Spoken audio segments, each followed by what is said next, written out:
Okay, it says there's 2 watching. One of those people is me, though. So...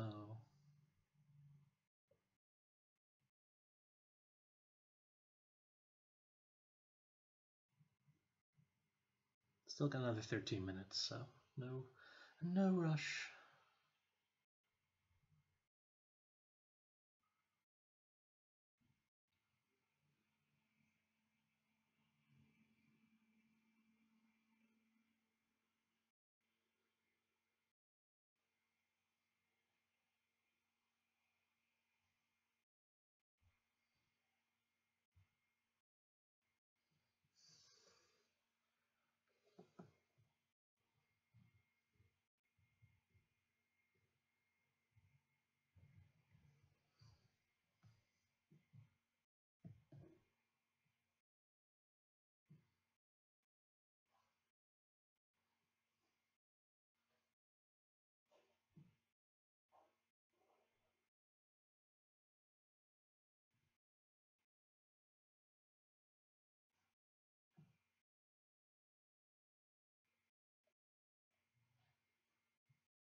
great. 5 minutes to go. Doesn't look like anybody's coming in.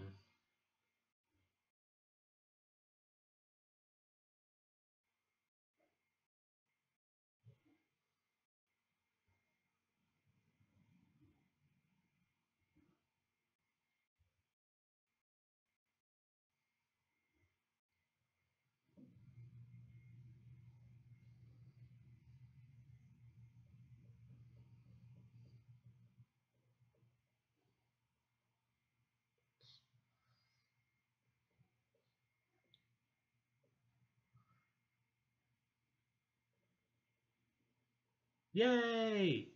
And yet you better not be referring to the animated film of the same title.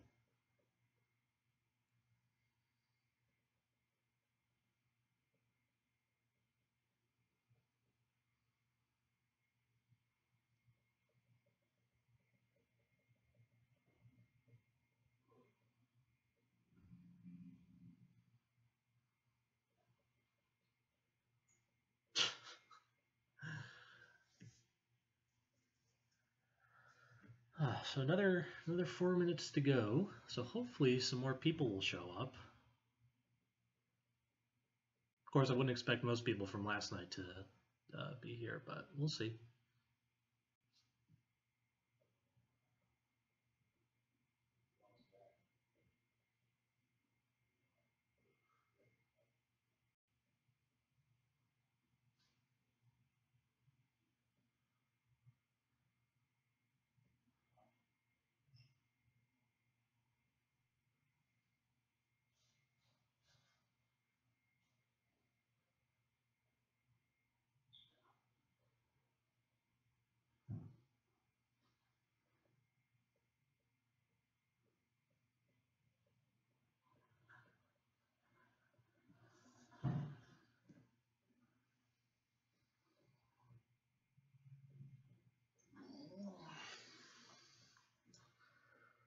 Whew. I am tired.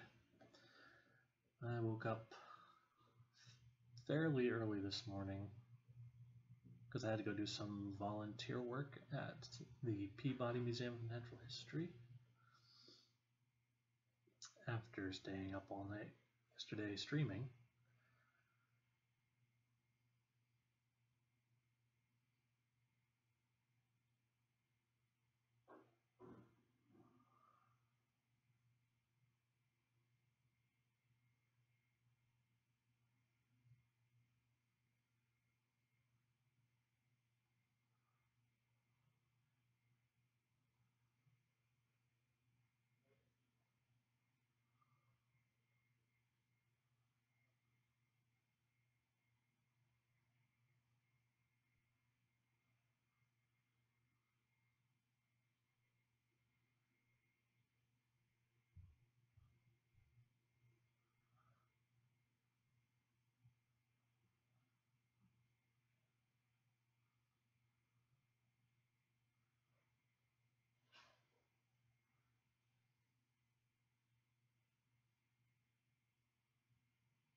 I actually only just started volunteering this year, back in like mid-January, mostly doing school programs. Today they're having special events called Dino Days. They used to have these on Mondays and Tuesdays for the winter break. Yay, Abysme's here! But then they started closing Mondays, and there's no point in just doing one day, so I think they've switched it to the weekend. So I'll be going back there tomorrow, and tomorrow I'll be there the whole day. I only did the morning shift so that I could do this stream with you guys. You guys.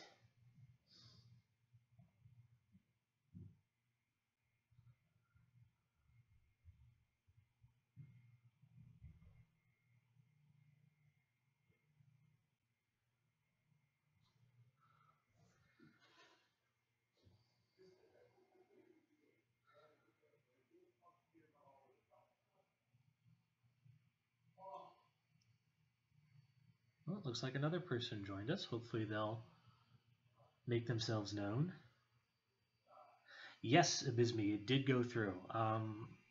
I've the generosity that was shown yesterday was, in a very literal sense, overwhelming. I'm actually working on something to uh,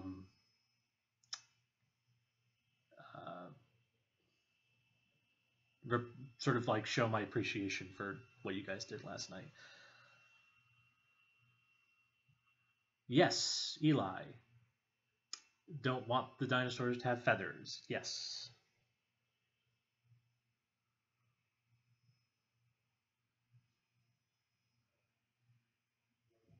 Hard to say. The original book by Crichton is kind of weird in that it on the one hand you can tell Crichton did his research to try to make the dinosaurs, fit with what we knew at the time, but there's also like a lot of weird monster stuff that they do. There's often like vivid descriptions of like savage drooling and things like that. Kind of ridiculous. Having said that, Crichton did put feathers on the young T-Rex of the second book, The Lost World. And that was at a time when a lot of scientists were pushing for feathers on young tyrannosaurs, not necessarily making the leap to full-grown T-Rexes. So Crichton did put some feathers in there, at least more than the movie makers are.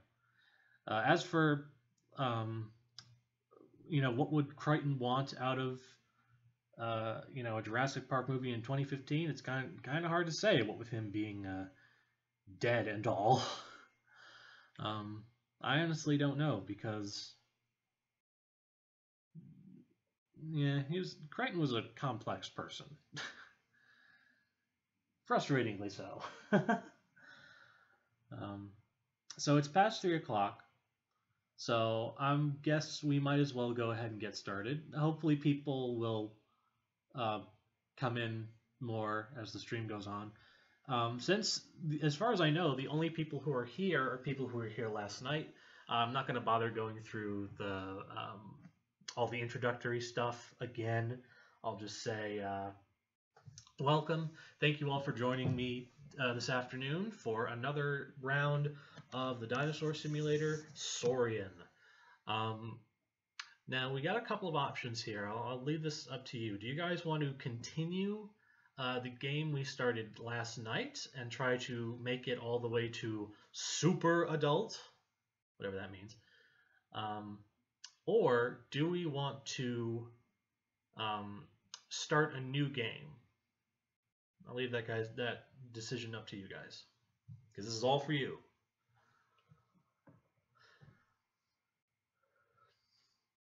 Not all dino DNA.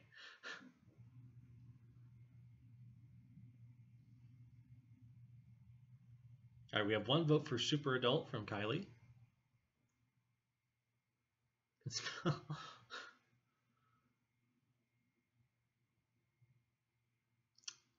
One vote for new game.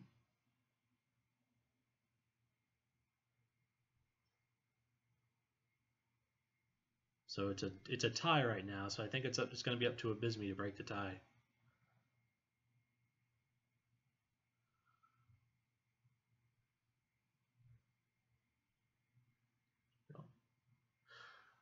We have 2 votes for super adult. So because Eli just clarified. Because I was like, New Game Plus. There's no New Game Plus for this. So the super adults have it.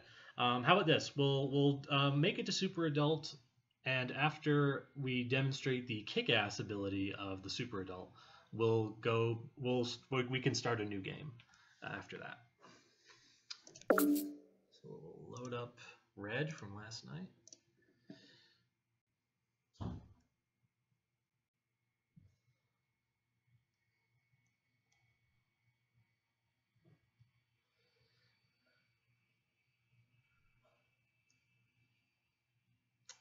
As new dino with all the abilities of your ancestors. Ancestors going back how far?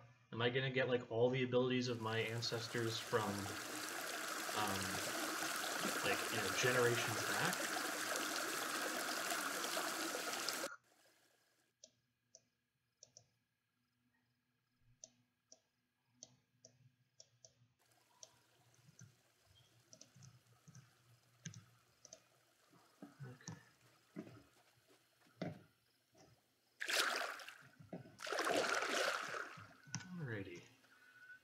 So I need food. That's my biggest priority right now. I need to find me some food, some goodies. I have neither played nor heard of Tokyo Jungle. Could you tell me a little bit about what that is? I'm assuming Japan is involved in some way. Oh, I could eat you. If you could come on to land, come to me. Or, darn it.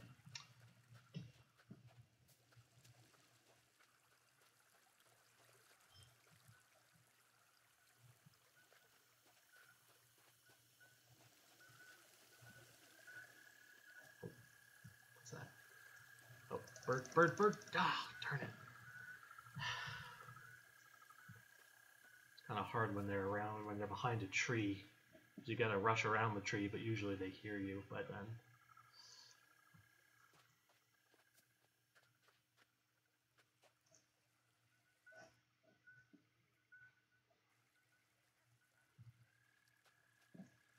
Oh, wait. Do you see something? What do you see? Oh, crocodile. Never mind. Luckily it missed. But there's a bird. Did I get it? Don't think I got it.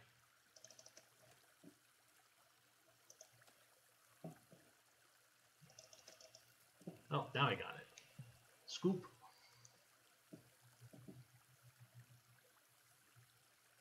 Huh. Now when you say different species of what? I mean, from the... Okay, so there are dinosaurs. Are there anything else? We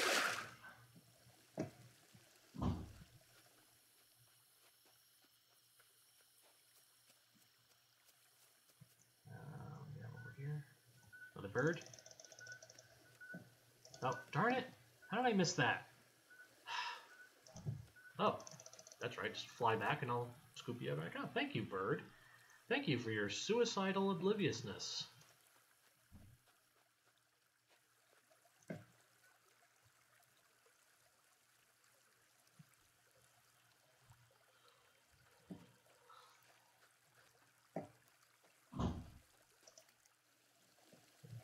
These birds aren't very filling anymore, though, as you can see from my hunger bar.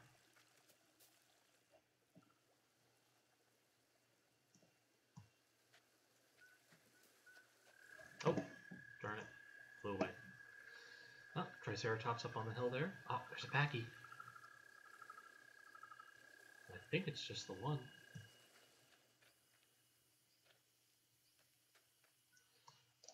Oh, darn it. I meant to jump onto it. But that's okay. I'm gonna kill this thing. After...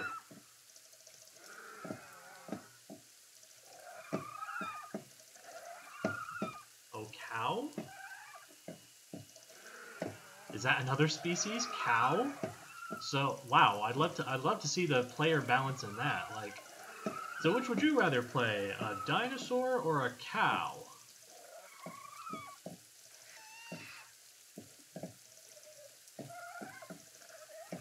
$70 different animals, wow. Aha! He's running away from me now. That means I got him on the run. Gotcha! Yeah, that's for all your asshole pals. Oh, Packy's make a nice, good meal. I may have to look into this Tokyo Jungle. It sounds kind of interesting. And I do happen to have a PS3, so...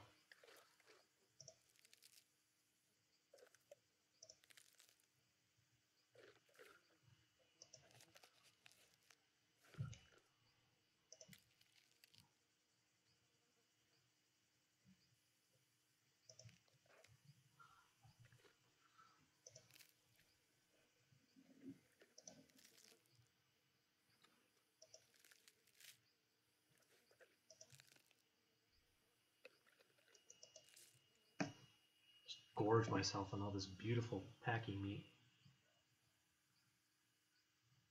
A A time skin? I'm afraid I'm not up on the hip language you kids use.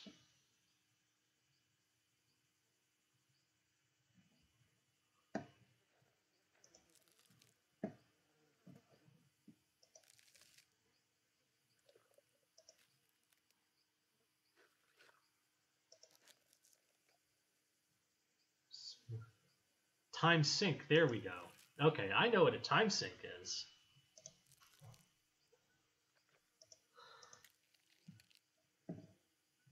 Ah, so much meat. So much beautiful, glorious meat.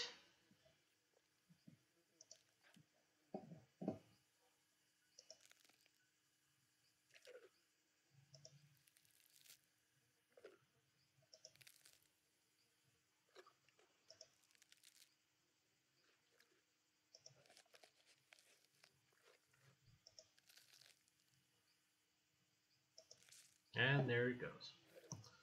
Now I'll wash that down with a little fresh water. Oh, what was that? Is that a lizard? Yes. Gotcha.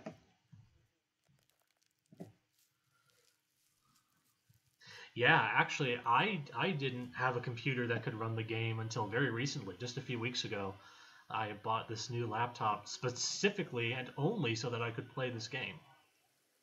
And so far, it's been doing great. This is the highest graphics setting, and everything looks fantastic, and it's running beautifully. So that alone was worth it, honestly, for me, especially as the game develops more and more is added to it.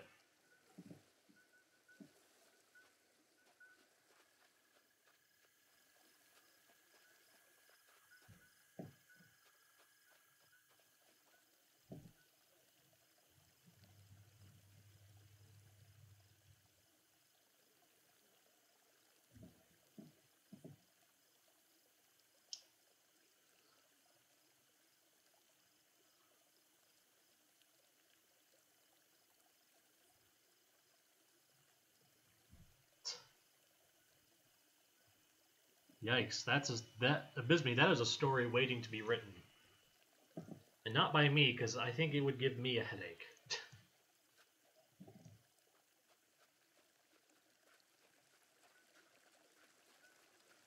Oh, and flies away. It's weird. That seems to be all the birds do. They just stand here on the shores of the river, and if you get too close, they fly away.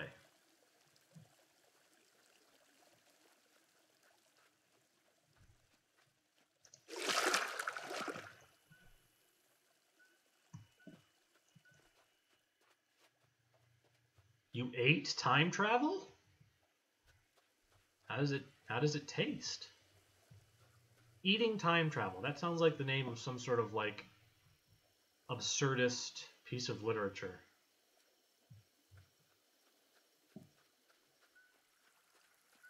Oh, no. Gotcha.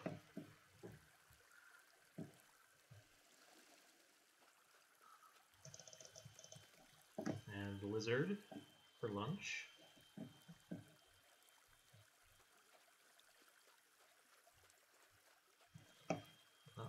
Hey, you, get over here. Nope, not that way.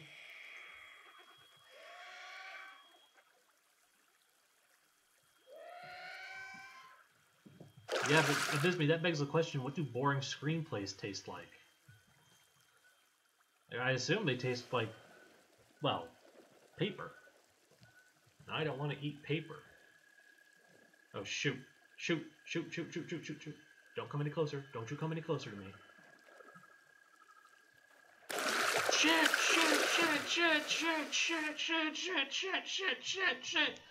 Shit.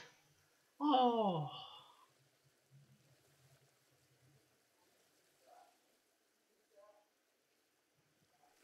Onion paper. So what we're really saying is bad screenplays taste like Shrek.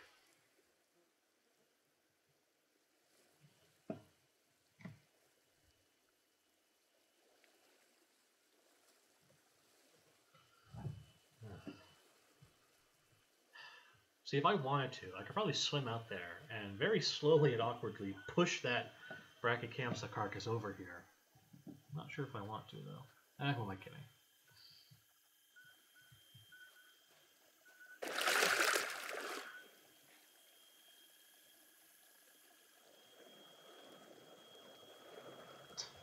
Whenever I get chased by a T-Rex... Oh, there's a Packy. I'm going to go kill it, because I like killing Packies. Whenever I run away from a T-Rex, it always feels... Oh, darn it, there's two of them. I always start saying shit, but it always sounds like I'm saying, like, cheep, cheep, cheep, cheep, cheep, cheep, cheep, cheep, like Tommy Wiseau from the Room. I almost said The Office. Tommy Wiseau from The Office. This is a rather horrifying notion. I don't think The Office would have been quite the show we all know it as if Tommy Wiseau had been involved. Come here, you. Come here, you wide-bodied, fat-headed marginocephalian. No, don't drink! Don't drink! It's killing you! Right, now get over here. That's right. That's right. Shithead.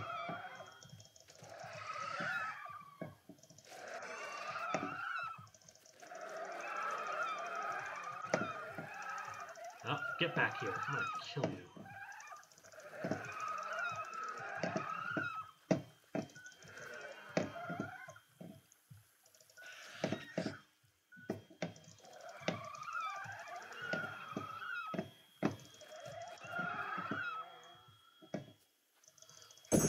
Darn it. I'm going for it. Does. Here's the thing. What I'm really aiming for is just its back, like its flank. Preferably, but yeah, they do need to kind of work out, like figuring out the best places to land a strike, land an attack. Darn it, I'm back to where I started from.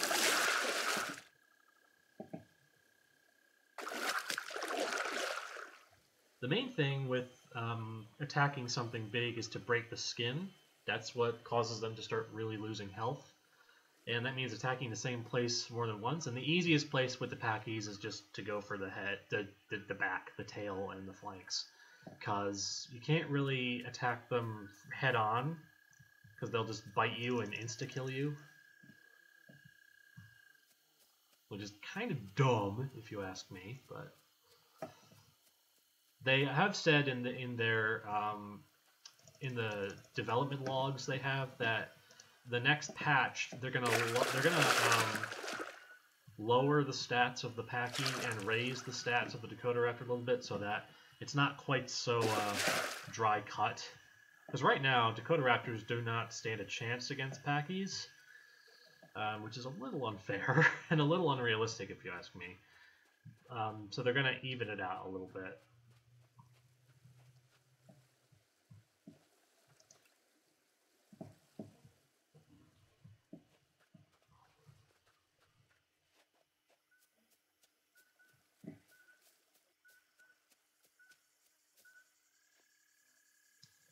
Here we are out kind of, this is kind of the more open spaces, the fern prairies.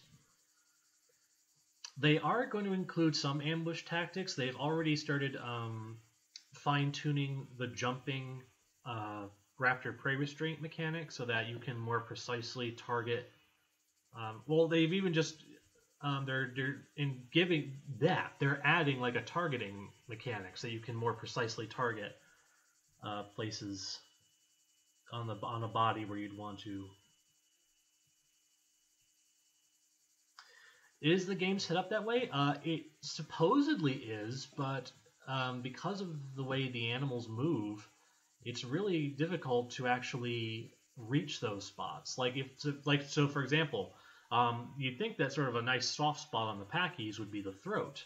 Well, I can't get to the throat because the damn things will just keep biting me, and by the time I do any damage, I'll already be dead because their stats are just way too high.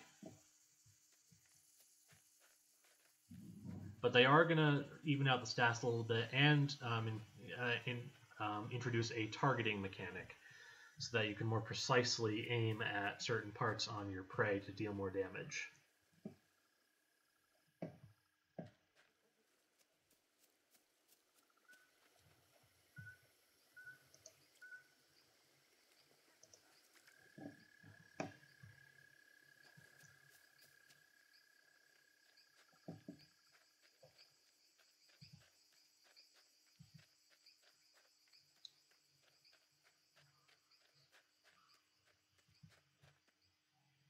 Nice little herd of Triceratops over there, just kind of hanging out.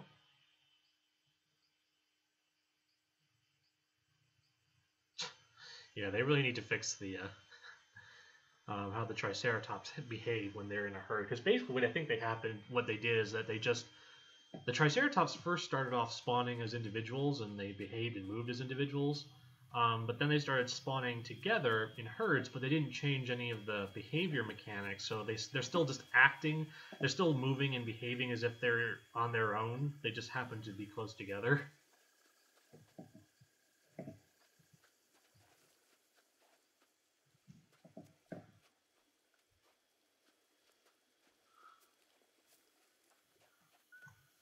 Oh, what is that? Lizard. Yeah.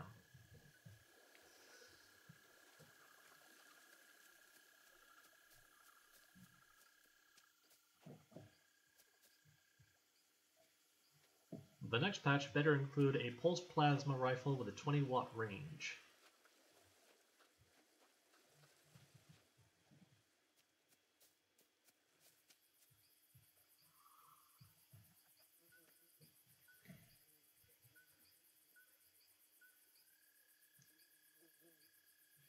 Here we are again, the big mountain dicks. If that's what those are.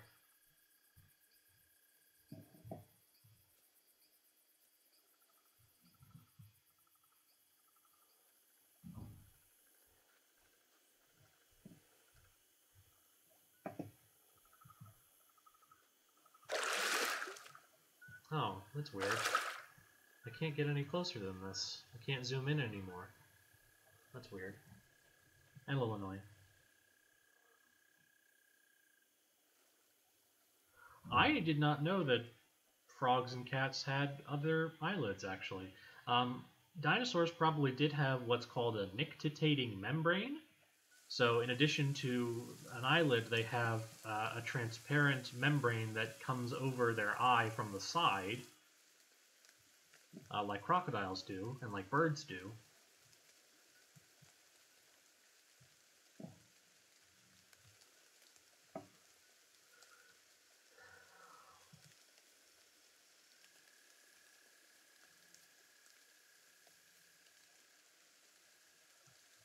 Damn it, I wish I could zoom in. Oh, there we go. Oh, darn it! I've encountered this before, and the only way to fix it is to exit out and come back in. I don't want to do that. Oh, there's a packy. There's a packy. I'm going to come at it from behind. I'm going to jump on him. Don't turn around. Don't turn around. Don't see me. Darn it! Darn it. I missed him.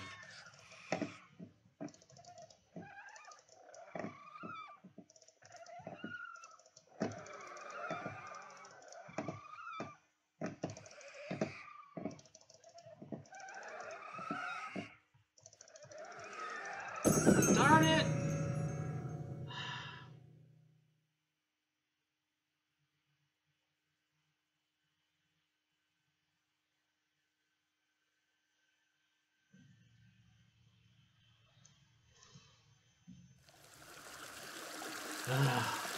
That's the problem when you grow up. You think you can take on the world. So you're a little bit more careless. Yeah, they are really strong. They're too strong and too aggressive.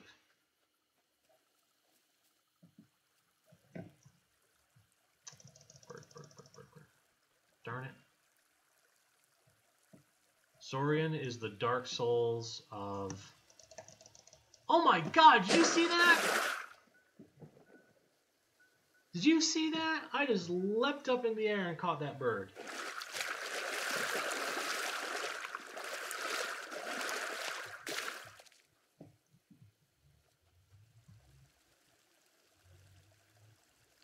Hey, you guys want to support the show? Get a dino box. You open it up. It's got some fossils. It's got some ichno traces.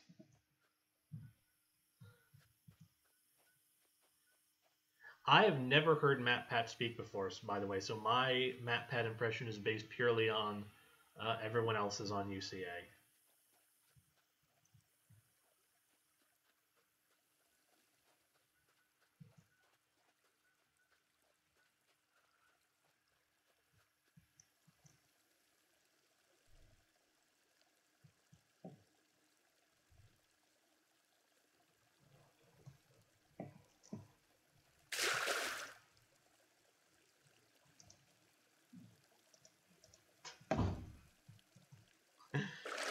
Oh, MatPat.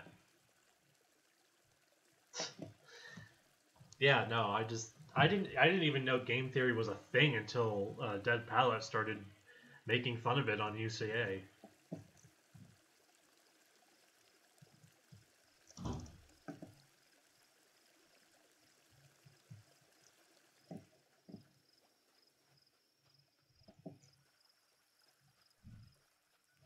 Oh, darn it.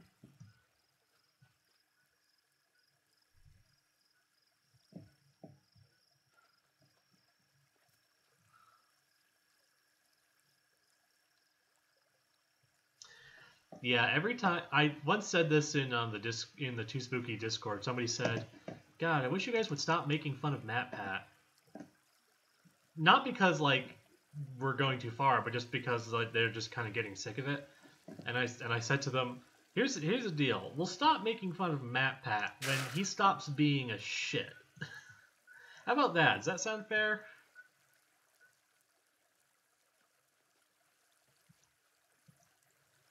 Oh, bird.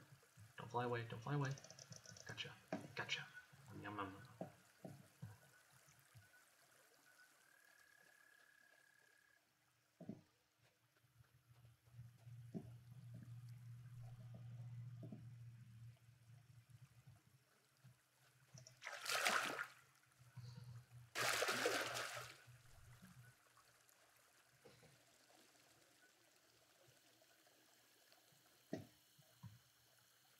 Oh, there's a couple Triceratops up there on the hill.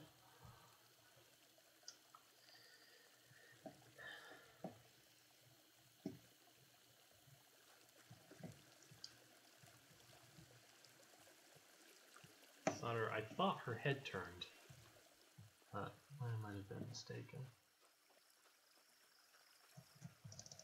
Darn it, darn it, darn it. Ah, darn it. That was bad aim on my part.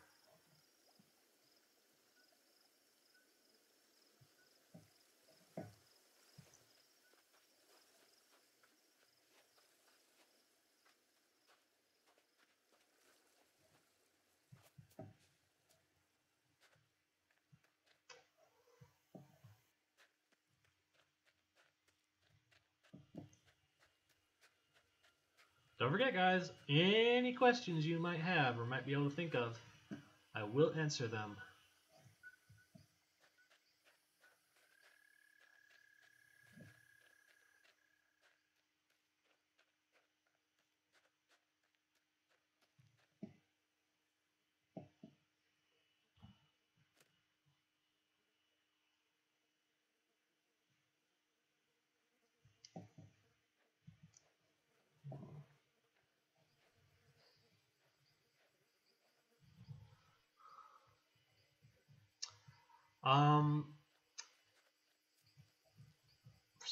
Mostly for dinosaurs, it's stability. It is definitely stability. To counterbalance their center of gravity, which is placed over their hips, but there's a lot of weight on their front halves from their skulls and their forelimbs. So yeah, for dinosaurs, long tails are it's for stability. Now, in exceptional cases like the sauropod dinosaurs, The giant long-necked dinosaurs like, Brontosaurus and Diplodocus and such, their tails also serve a defensive purpose. They can use them like, bullwhips to attack two-packies. They're not close together, so I might be able to single one out. If I can get this one to chase me, then I can get him away from his mate. Except there's two more right there, god damn it. I don't want to deal with you two fuckers. I'm out of here.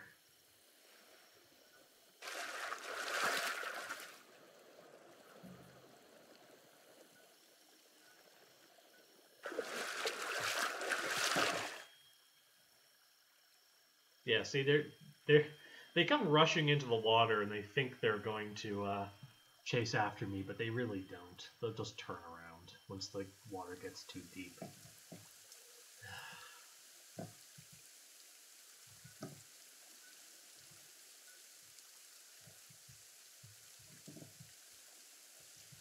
Oh, darn it. But I can see where the bird is flying to. In fact, there's two of them right here.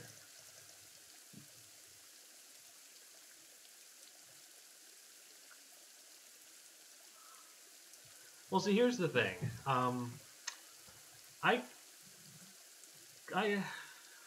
There are, technically speaking, only two orders of dinosaur. Technically speaking, the Sauricia and the Ornithicia. And even that may not be true. It may be the Sauricia and the Ornithoscelida, depending on whose taxonomy you follow. But I don't really think of dinosaurs in terms of orders and families and things like that. Paleontology has mostly abandoned the Linnaean system of classification because it is rigid and does not account for the fact that animals change over time. Linnaeus developed his system before we knew about the theory of evolution. So it doesn't take into account the fact that living things will change over time, and the features used to categorize them will either be lost or modified. So I focus more, I just talk about clades. Clades within clades within clades. Phylogenetics. Classifying things based not on traits, but on ancestry. Because ancestry does not change over time. It's a fixed unit of measurement. Or fixed focal point, I should say.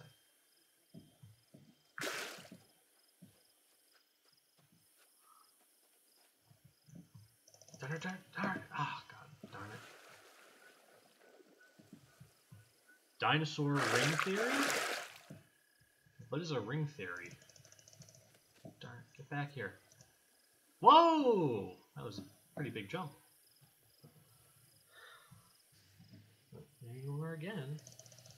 Gotcha.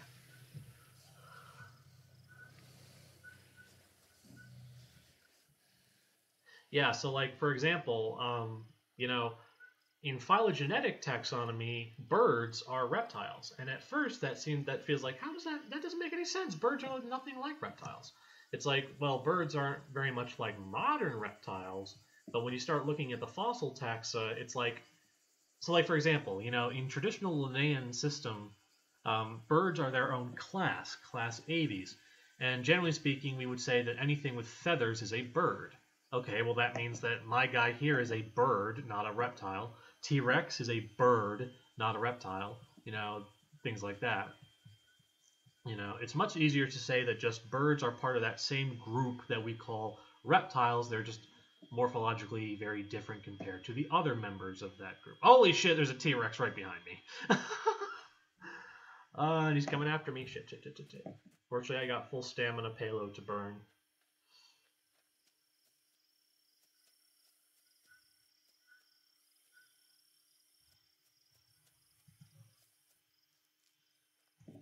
Still chasing me? No, gave up.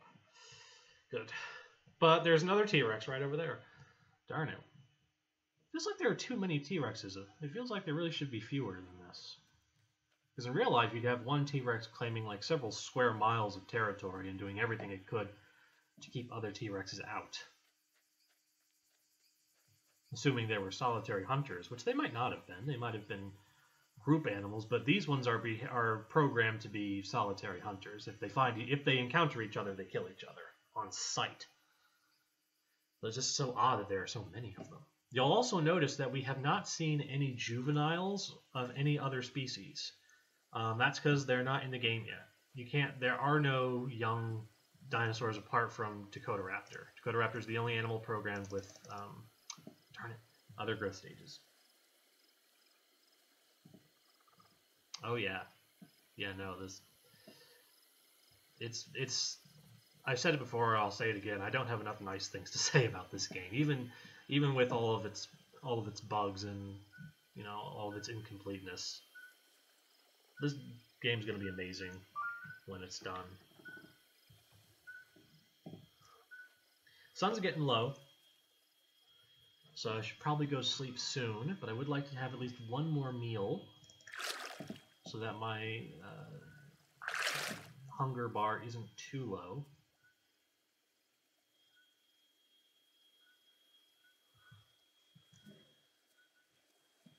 Yeah, they're not in yet. It's hard to say when they'll be added up as well. Oh, there's a Paleosanoa going into the water for some reason. And I'm going to eat it. It wasn't quite as polished when it first was put on early access. It was a lot buggier than this.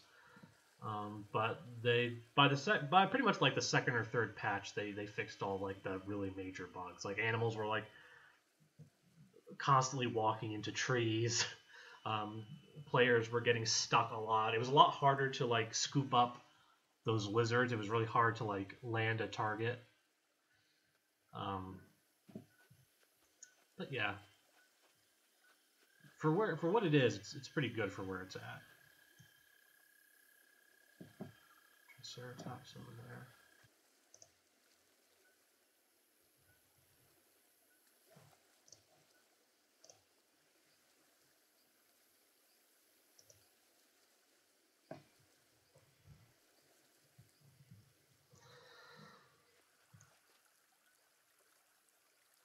All right.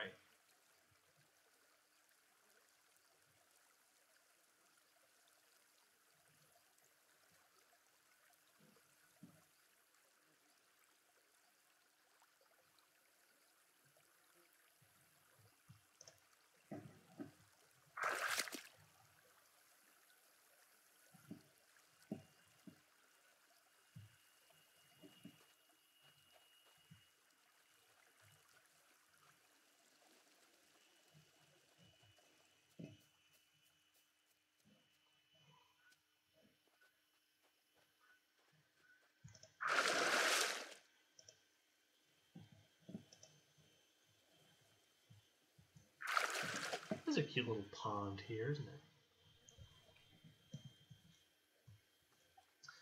Yeah, the internet disconnected very, very briefly. That's what happened. Only for the slightest of moments.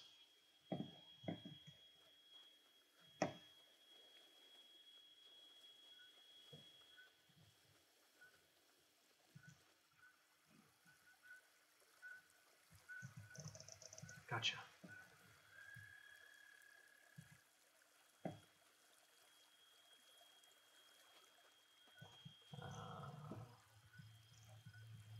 Oh, there's a lizard underwater. I get it. Yeah, I got it. Don't know what they're doing underwater, but I got them.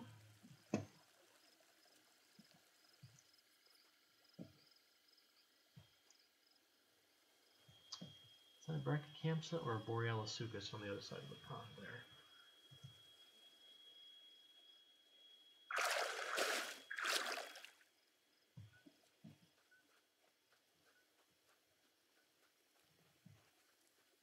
I think it's no, it's Borealisuchus. Not strong enough to take them on yet. They will be. Oh, something else here? Yep, and there's a lizard. Gotcha.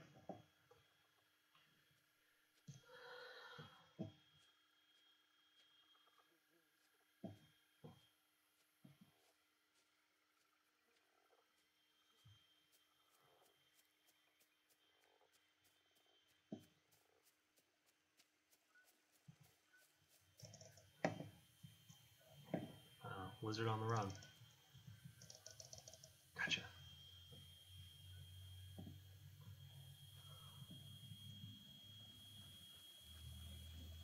Where are you? Where are you? Food.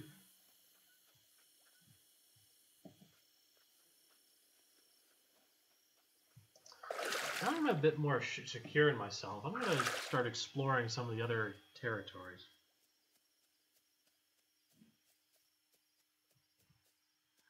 Mammals and dinosaurs evolved at pretty much the exact same time. The first dinosaurs probably showed up about 240 million years ago. The first true crown mammals, so placental mammals, marsupials, and monotremes, show up about 210 million years ago. So there's about 30 million years in between the first dinosaurs and the first mammals. But they coexisted throughout the rest of the Mesozoic era, through the latter part of the Triassic and through the whole Jurassic and Cretaceous periods. And of course, they're still coexisting today because birds and mammals live side by side everywhere. Most Mesozoic mammals were very different from modern mammals, in that most Mesozoic mammals were actually egg layers. It just so happens that the ones that survived the Cretaceous Paleogene extinction, most of those survivors were live birthers. We do not know that Triceratops moved in herds. That is speculation, informed speculation. We've found fossils of like multiple individuals of Triceratops in the same rock formation, which gives credence to the idea they might have traveled together. But ultimately, oh my god, it's such a mess. So we don't know that they traveled in herds, but they might have. It's not unreasonable to think that they might have.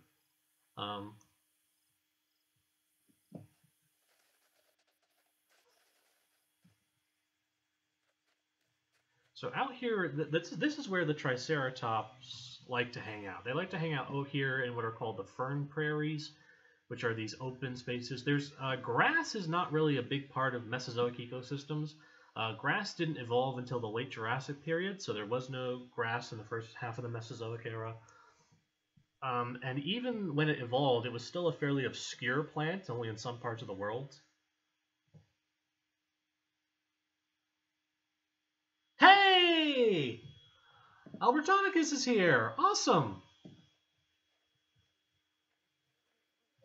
And yes, some ceratopsians, like Pachyrhinosaurus, have been found in huge mass graves that show like huge numbers of individuals.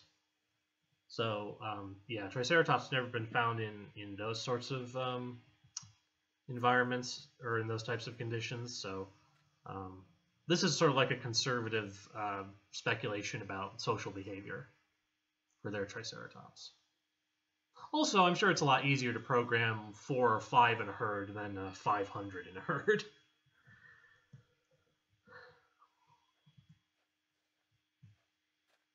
So Triceratops like to hang out here in the open because more room for them to move around, and they don't have to worry as much about predators. They can defend themselves pretty easily.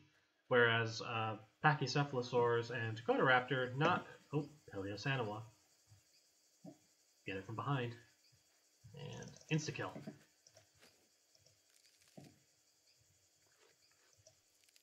Yum.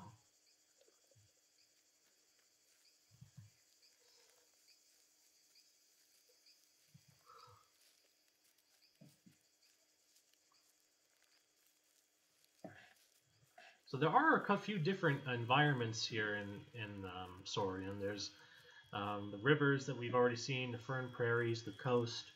There are swamps. There's the redwood forest we've seen a little bit of. Oh, what was that? Another Paleosanoa. No. Dinosaurs that traveled in groups that we know of. We know that some sauropods would have traveled in groups because we found, and some hadrosaurs as well as some dinosaurs like Iguanodon, because of trackways that show multiple individuals all moving in the same direction.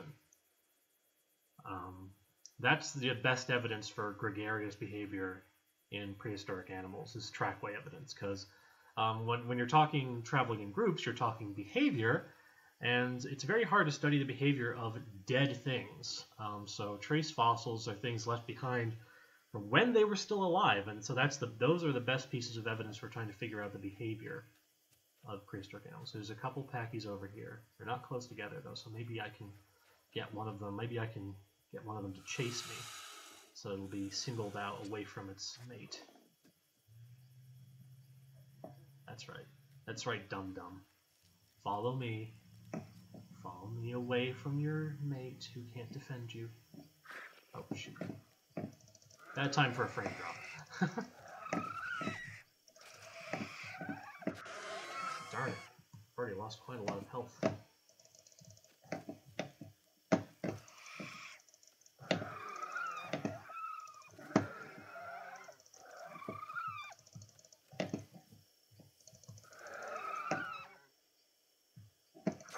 Darn it!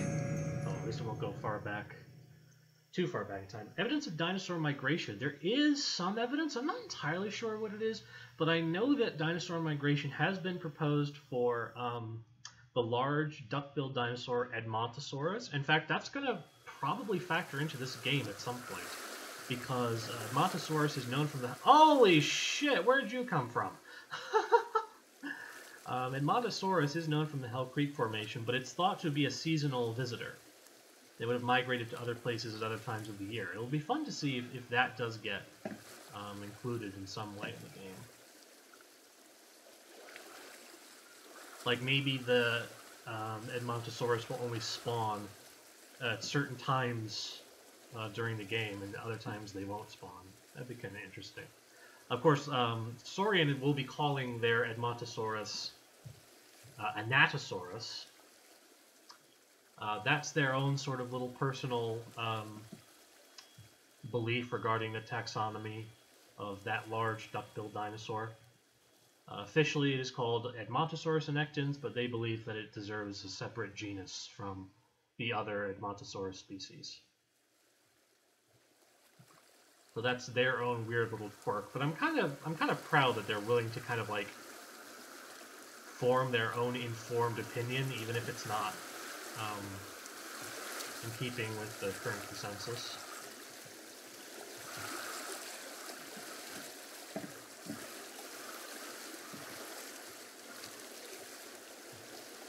It's good when they do it. When Greg Paul does it, it's not as fun. Greg Paul is a dinosaur artist and amateur scientist. I don't think he has any formal training, at least no formal doctorate or anything. But he's a fairly well-known figure in dinosaur paleontology. But he's sort of infamous for doing a lot of lumping of dinosaur genera into a single genus. And his argument is that modern species often have many species within a single genus, whereas dinosaur... Oh, that's right. Migration is known for Camarasaurus from the Morrison Formation. Speaking of which, many people have been asking, what's going to be the follow-up to Saurian? What's going to be, are they going to do, if they decide to do another game, where should it take place? And the Morrison Formation is a pretty tempting place to do it, because like the Hell Creek Formation, we know a shit ton about it. Lots and lots of evidence is known from the Morrison Formation, so they could, it would be just as quote-unquote easy to reconstruct it based on what we know. And like the Hell Creek Formation, it just so happens that this particularly well-known group of dinosaur-bearing rocks has some particularly well-known famous dinosaurs that live in it, which makes it more palatable for a general audience.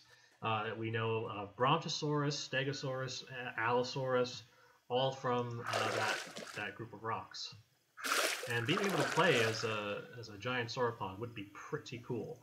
In the earlier stages of Saurian's development, they were going to be a little less strict regarding which animals They were basically going to include any animal from the very latest Maastrichtian of North America.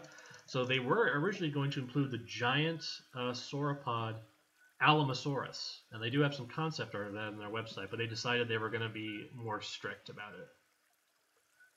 Whereas the Morrison Formation is located out in the Midwest, in Colorado,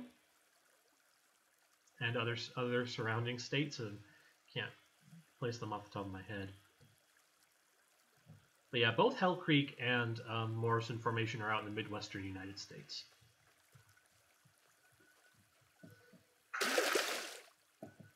Though, of course, separated by about 90 million years.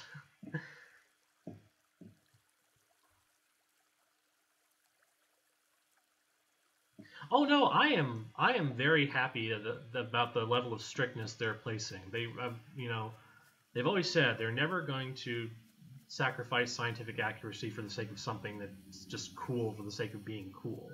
That's not to say they're not, cool isn't something they care about. It is, as is gameplay. Gameplay is their top priority.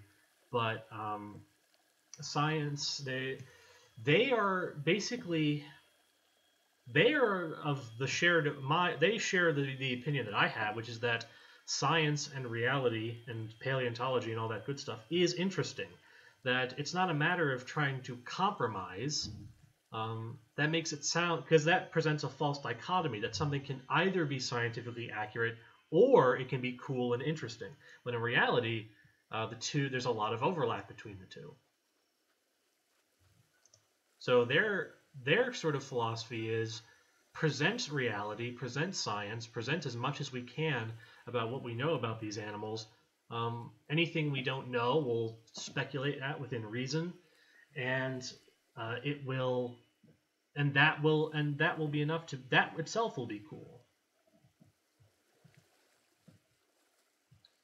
And so far, that philosophy has really paid off for them. Saurian's Kickstarter was a massive success. The original goal for them was $50,000. They made $220,000, accomplishing. Oh my God! Can I get this? Can I get this? Can I get it? I got it! Oh my God! I jumped up and got it. Saurian's Kickstarter was hugely successful. They smashed through like 80% of their stretch goals, and that money did not only come from hardcore paleo people. That much money was coming from people who are just sort of general gamers and general audiences in general.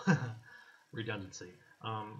So it kind of goes back to what I was saying yesterday about, when somebody asked me, why don't people like feathered dinosaurs? And my answer to that is people love feathered dinosaurs. It's just that vocal minority of Jurassic Park nuts that is, trying to keep the feathers off the dinosaurs. But, working at 2 museums, I can tell you that people are thrilled. They love to learn about what we know. They love to learn about the reality, the science, about real dinosaurs. People want to see real dinosaurs.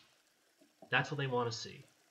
It's just sometimes they're a little bit confused about what real dinosaurs actually look like and behave like. So that's why they can be fooled by things like Jurassic Park.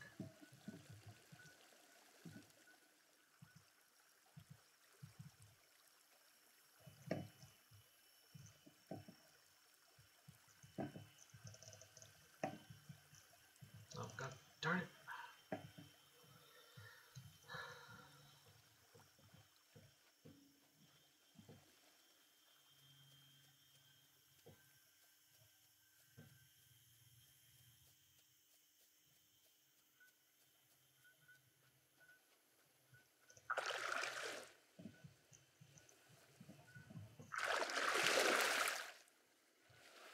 I really like to jump into the water because I'm very slow and not very agile when in the water, making me an easy target for Borealisuchus and Brachycampsa. So I like to spend as little time in the water as possible.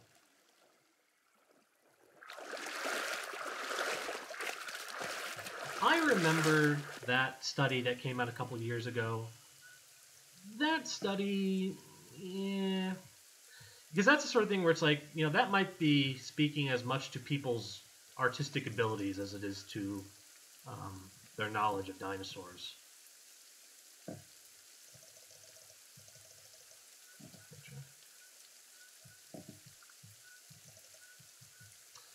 Having said that, it is a matter of, people do want to see real dinosaurs. They just might not necessarily know what that means.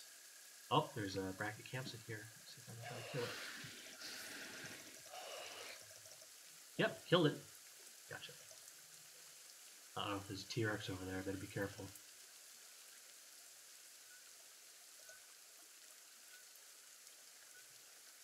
But that's why it's really sad when movies like Jurassic World: Fallen Kingdom decide to ignore science in favor of what are some, honestly, just really boring and generic dinosaur designs.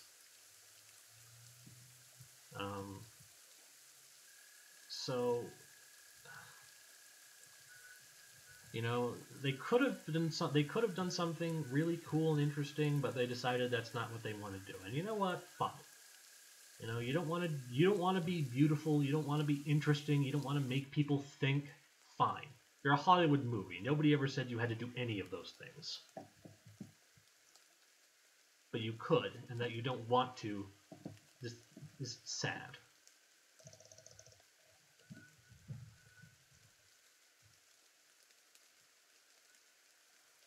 But they'll still make their money. They'll still make that money.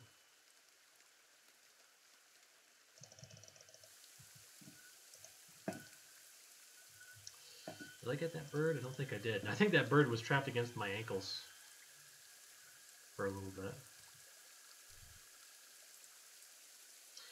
Yeah, you'll notice that it does rain oftentimes here in Hell Creek.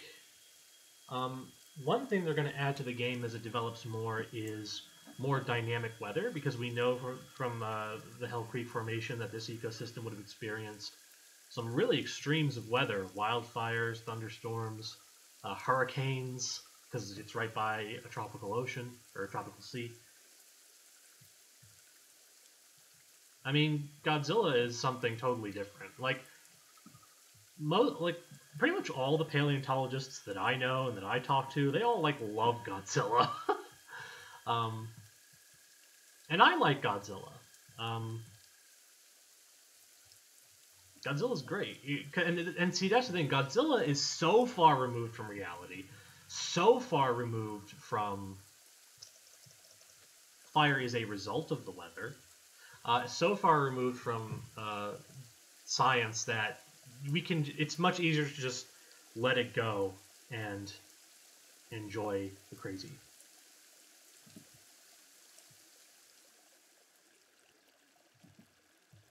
Well, depending on which backstory you follow, because Godzilla is one of those things where it has conflicting backstories that get continuously retconned.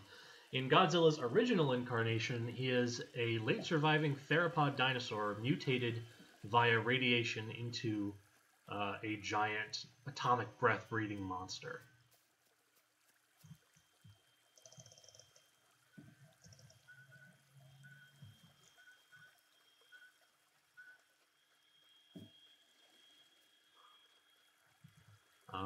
I know one other origin for Godzilla is that he and other kaiju are literal manifestations of fire elementals. And the 2014 American Godzilla postulates that he is some sort of anachronistic, Precambrian being from, billions of years ago that feeds off radiation. Darn it.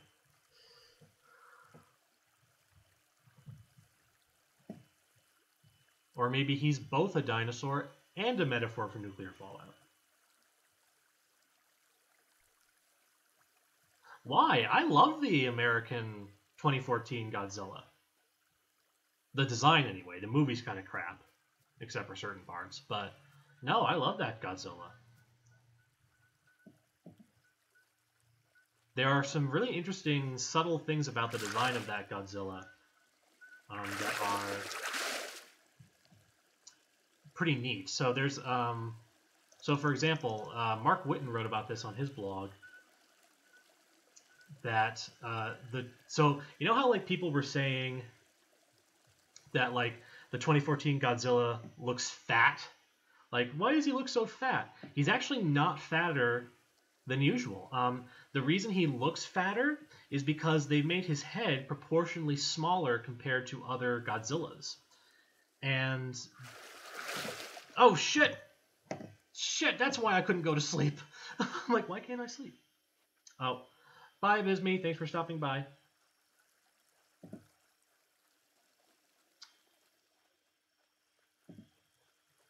Pacific Rim's kaiju are not.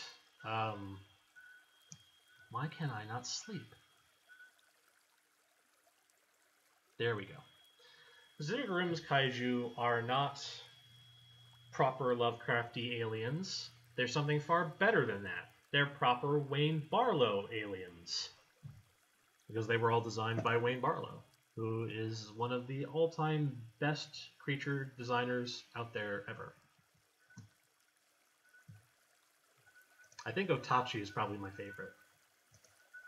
The moment when the wings unfold just gets me every time.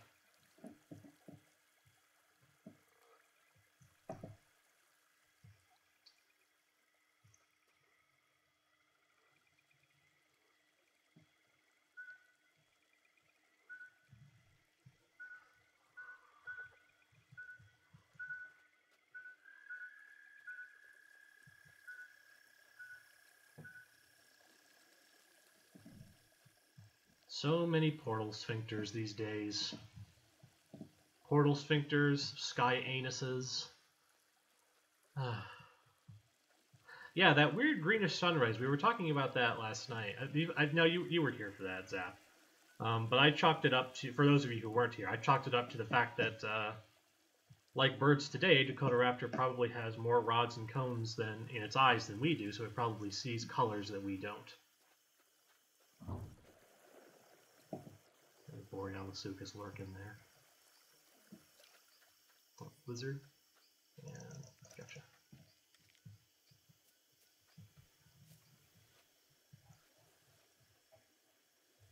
There's something weird and buggy about the camera where it's not letting me zoom in.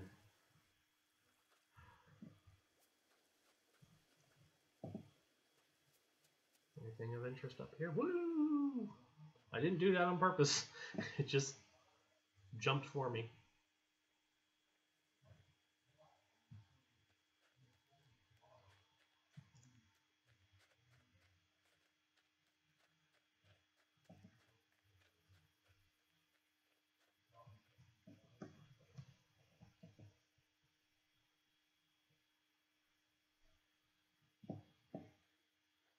Interest? Nothing of interest.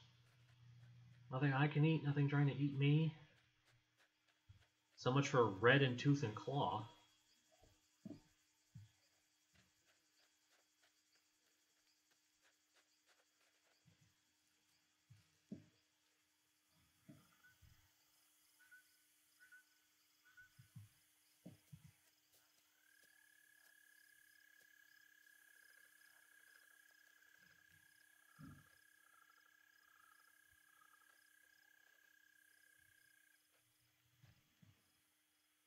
God, I keep circling back to this mountain. Dick Mountain is what I call it, because of the weird patterns on it. But let's try moving off somewhere else, somewhere new.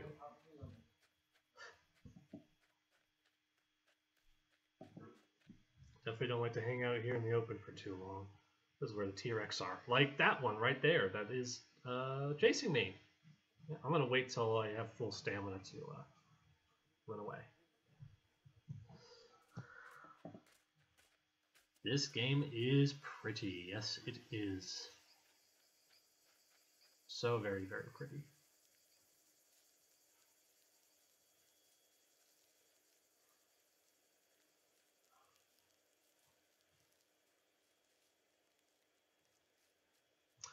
Well, not not exactly how a food chain works, or food. Yeah, I see you, Trish. I got you.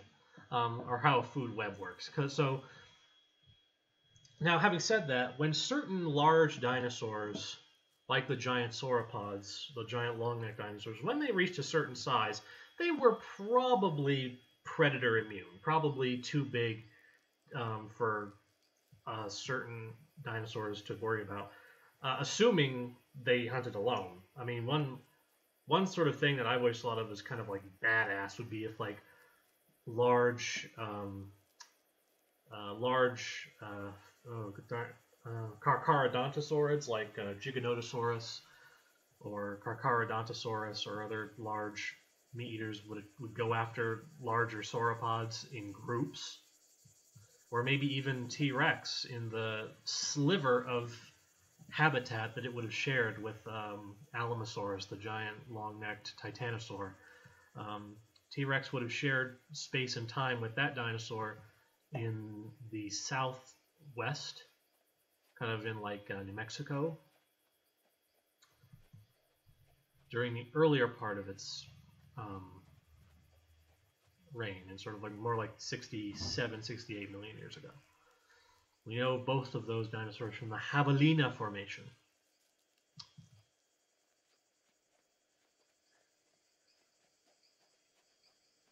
So, yeah, to a certain extent, once some of these dinosaurs got to a certain size, they probably would have been, they would not have had to worry about predators. Having said that, most of them would never have made it to adulthood. Most of them would never make it to that point.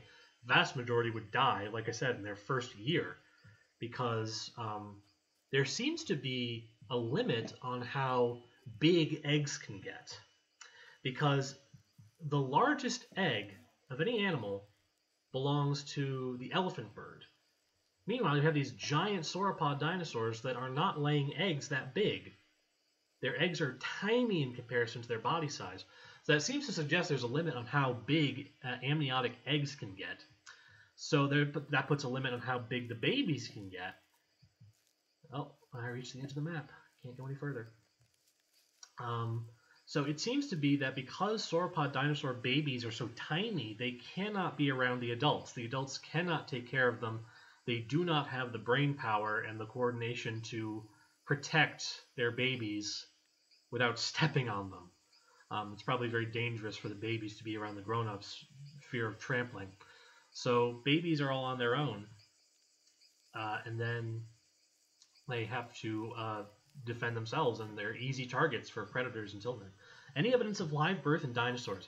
As of now, no.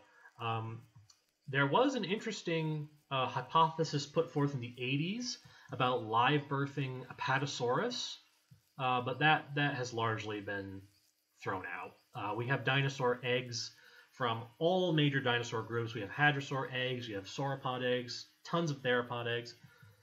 We really do. We've got lots of dinosaur eggs. Interestingly, some have proposed that it is impossible for dinosaurs and crocodiles and their relatives like pterosaurs and birds, of course, to evolve live birth. Even though it's evolved in other groups of reptiles like lizards, it's not possible for archosaurs because of the way their hips are arranged. That it displaces the placement of the reproductive organs so that they cannot evolve live birth. That's an idea I've heard. There's something in that, I think, but I wouldn't go so far as to say that makes it impossible. I'm really skirting the edges of the map here. Wow. And I really got to find some food and water. I never like to say that things in life are impossible. You know, I might say it's an obstacle. It's something they'd have to overcome. But it's, you know, nature is never limited by our lack of imagination. Animals have evolved solutions to all kinds of crazy obstacles. Benefits to live birth. Well, if you live in the ocean, it means you get to have babies without having to come onto land. So turtles have to come to the beach to lay their eggs, of course, and they're very vulnerable at that time, as are the babies when they hatch. Whereas other marine reptiles like plesiosaurs and mosasaurs and ichthyosaurs gave birth to live young, so they didn't have to come onto land. They could complete their life cycle in their preferred habitat. So that's one advantage. Animals that give live birth, they invest a lot of time and energy into the care of their young, ensuring that they have a better start. Whereas, eggs are a very vulnerable period. Eggs themselves are very vulnerable. They cannot defend themselves. They need a parent to either defend them, or they need to be laid in such huge quantities that predators cannot possibly pick all of them off. So there are benefits to live birth, there are benefits to egg laying, and that's why both of those strategies are very present in the modern day. There are benefits and there are drawbacks. Both methods work. The oldest species of dinosaur? The oldest dinosaurs are dinosaurs kind of like Eoraptor. Oh, God, where'd you come from? These are dinosaurs that come from the middle to late Triassic period, so about 230 million years ago. Here's the thing, though. Eoraptor...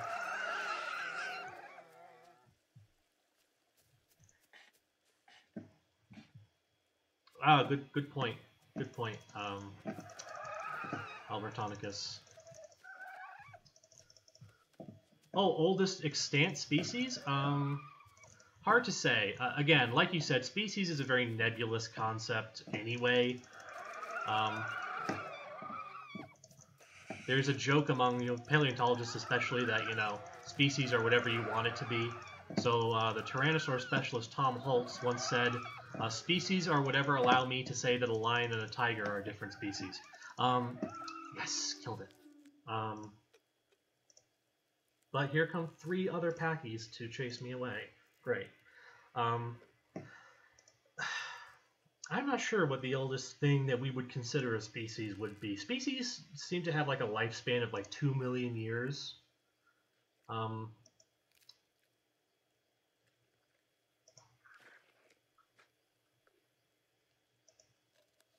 Having said that, I will say there are certain animals that are depicted in Ice Age art that are remarkably similar to their modern descendants, like bison and certain deer.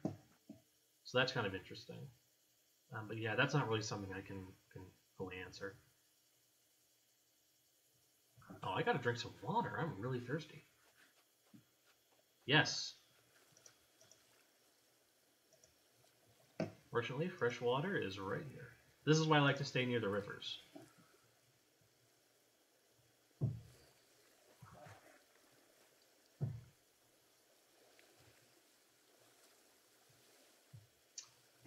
Here's what's interesting about Eoraptor. Well, there's lots of interesting things about it, but although it's a very early dinosaur, different phylogenies have placed it in different parts of the dinosaur family tree.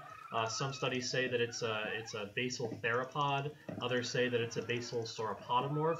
Either way, though, what that shows us is that the major split in the dinosaur family tree, the major splits had already taken place by about 230 million years ago, so there are still far older dinosaurs to find. Like, the oldest dinosaurs are probably about 240 million years old.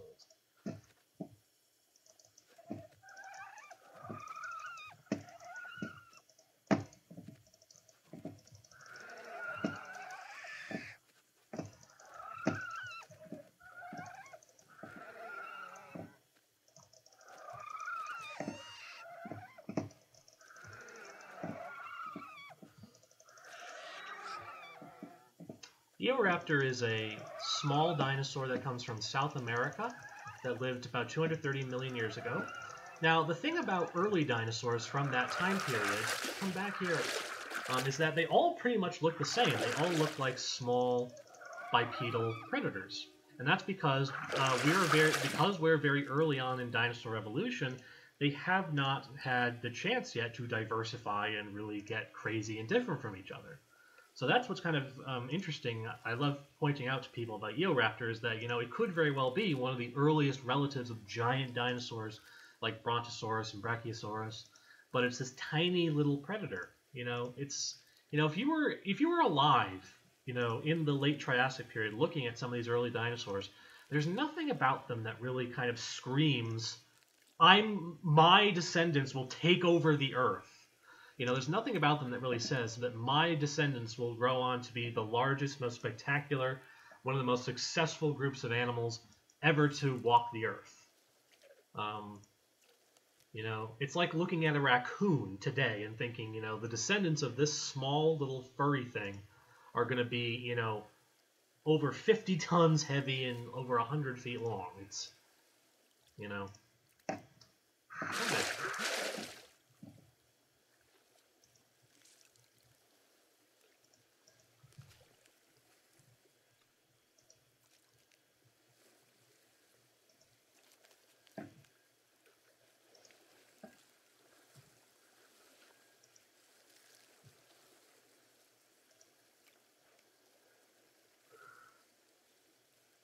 The siphonophore dendrogramma. I cannot say that I have. I don't know a whole lot about siphonophores. Pretty much all that I know about siphonophores is the Portuguese man of war. Interesting creatures, though, of course. Very strange. Now, you could do a lot of speculative evolution with siphonophores. I'm kind of sad that there hasn't been a lot done with that. The only one I can really think of is one Future's wild creature.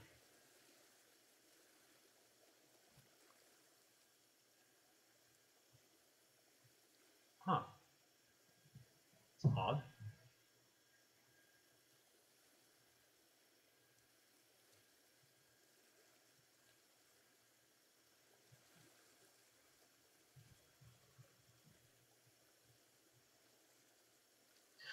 No, I had not. No, the long game is mostly inspired by just me trying to really come up with something weird and crazy and alien. I don't want to say that it's a totally original design. It's not. As one person pointed out, it's partially inspired by the Triffids. I just kind of wanted to be a crazy alien thing. I guess I was kind of thinking of things like the Portuguese man of war.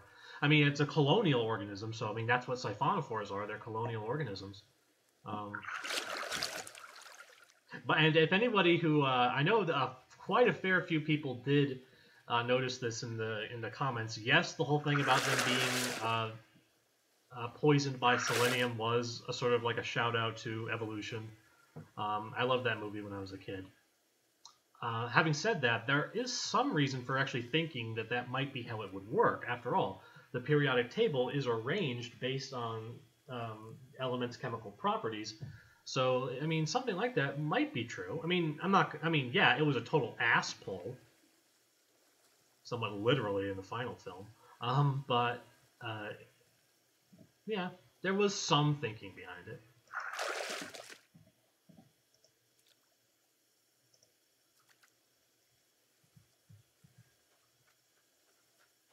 But ultimately, the plants from the long game are bits and pieces of all the sort of weirdest sci-fi stuff we see in nature, like, the fungus that controls ants, siphonophores. The long game is a short story that I wrote. It's currently posted on the Too Spooky forums. There's an episode of the podcast Undercooked Analysis that looks at it and examines. Oh, Aquaraptor. Long story short, well, actually, short story short, the long game is about the spontaneous discovery of these bizarre alien. They're called plants, but they're not really plants. They're not animals. They're not, they're kind of weird, crazy alien things. We never really find out where they come from. It's speculated that they're aliens, and they are. I can tell you as the author, they are aliens. And at first, they just appear to be these kind of weird, novel life forms. But eventually, after they get sort of transplanted and grown and multiplied around the world by us, we basically treat them like we treat everything else in nature. We exploit it for our own personal gain. But after that happens, it turns out that, they're actually intelligent the whole time, and they have been just waiting for us to plant them all around the world so that they can launch a devastating chemical attack that turns people into mold zombies, essentially. Shut up, Eli. You shut your whore mouth. How dare you?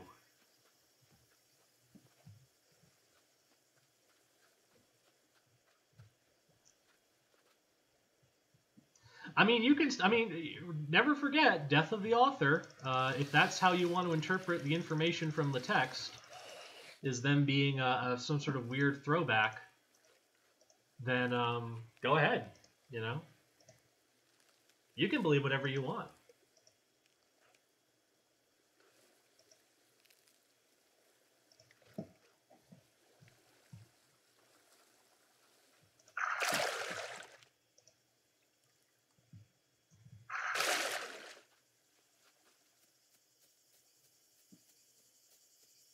Oh, God.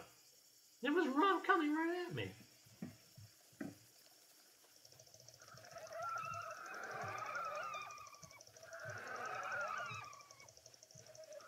Whose waifus? Not my waifus.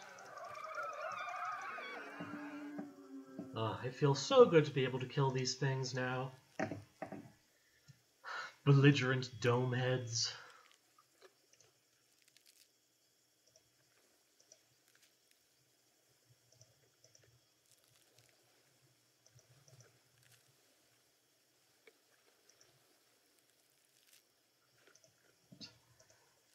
Everything is a waifu.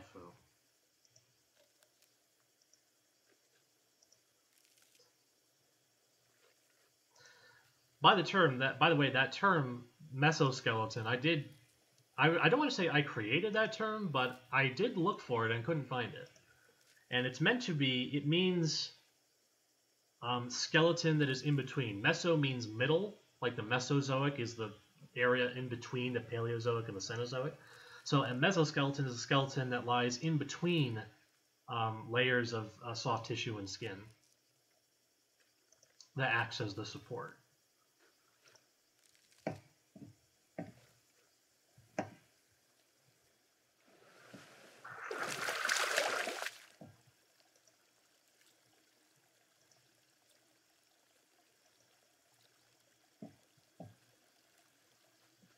What's that over there? Oh, a couple of packies. Looks like they're fighting,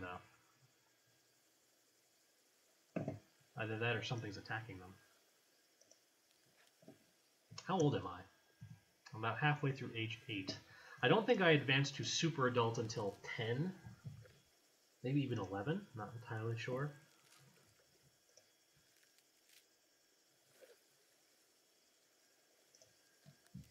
Being super adult is great. You can't really just like go around just slaughtering everything that isn't a Triceratops or a T-Rex. I did try to kill a Triceratops as a super adult, but it just didn't work. It's so easy for them to kill you as well. They basically just have to like walk in front of you. Like if you touch their skulls, you'll die instantly.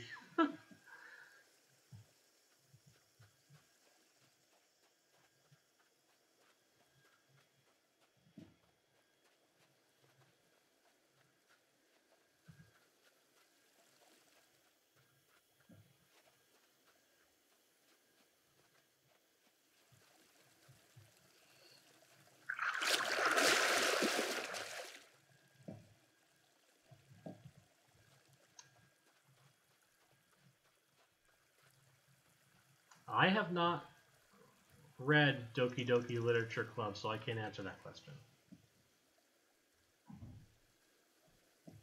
Oh, shoot! Jerk.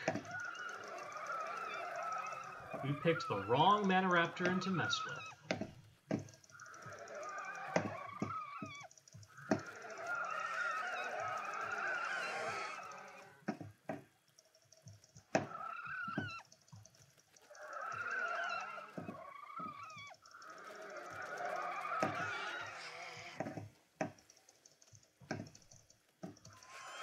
Darn it, darn it, darn it! No, no, no, no.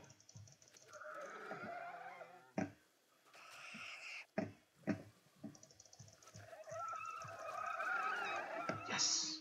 That was close.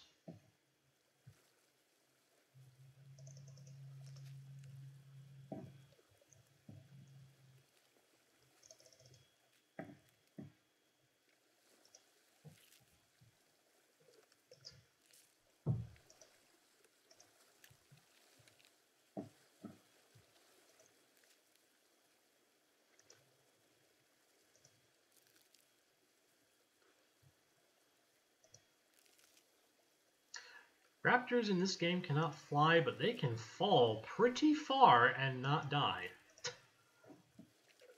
You can't die from falling in this game. Not yet, anyway.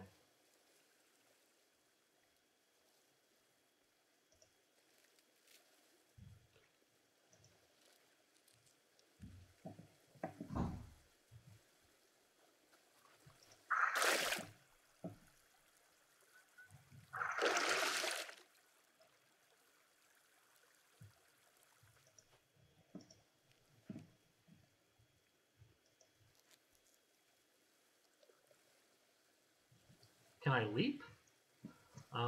I can jump. And I can jump onto other animals. I have not yet done that, because that's actually not the most efficient way to kill things, at least not yet. It will be when I'm a super adult. It's kind of easier to do when you sneak up on something.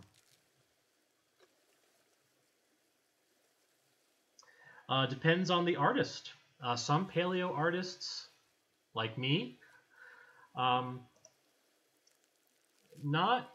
plants are not my thing. I can't get into plants. I do try to make sure my paleo art isn't breaking suspension of disbelief. Like, I make sure there's no like sunflowers in the Jurassic or things like that. So now, as for this game, everything in this game, every leaf on every tree, every horsetail, every fern, every flower, everything, every plant in this game is based on actual fossils from the Hell Creek Formation, as well as with comparisons to their modern day relatives. Everything in this game, the environment, the plants, the weather, the animals, the sedimentology, everything in this game is based on some type of fossil evidence. Nothing in this game is left purely to the imagination, which is why I love it so much. It is incredible. It is incredible. And again, it goes back to what I was saying earlier. You don't have to compromise. You can make something that looks great. I mean, this looks absolutely beautiful without having to sacrifice scientific accuracy. There's, you don't have to, it's not always about a compromise. Science and beauty and cool and interesting, those are all things that should be working together, not be conflicting with one another. And this game is living proof of that. Ooh, another one. Let me do, got it. Yep. Gotcha. Oh, wow, 1 kill. Nice. Usually I run out of stamina before I can inflict enough damage.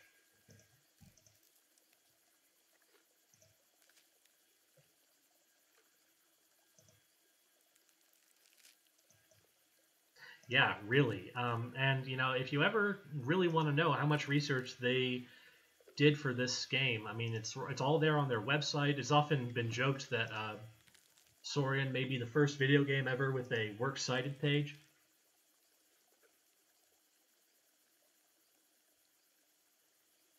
And yeah, I think there's maybe 20 people who worked on this total, and that's including everything. Interestingly, if you one of the game developers has a pet emu that the animation director has a pet emu that it's actually credited in the game as the team's official dinosaur, Jerry the emu. And one of the Kickstarter rewards was you could get one of Jerry's feathers. My favorite pre-dinosaur animal. It's hard. There are so many strange Paleozoic animals that I wish were more well known. I have a soft spot for temnospondyls, which are a group of early tetrapods that were very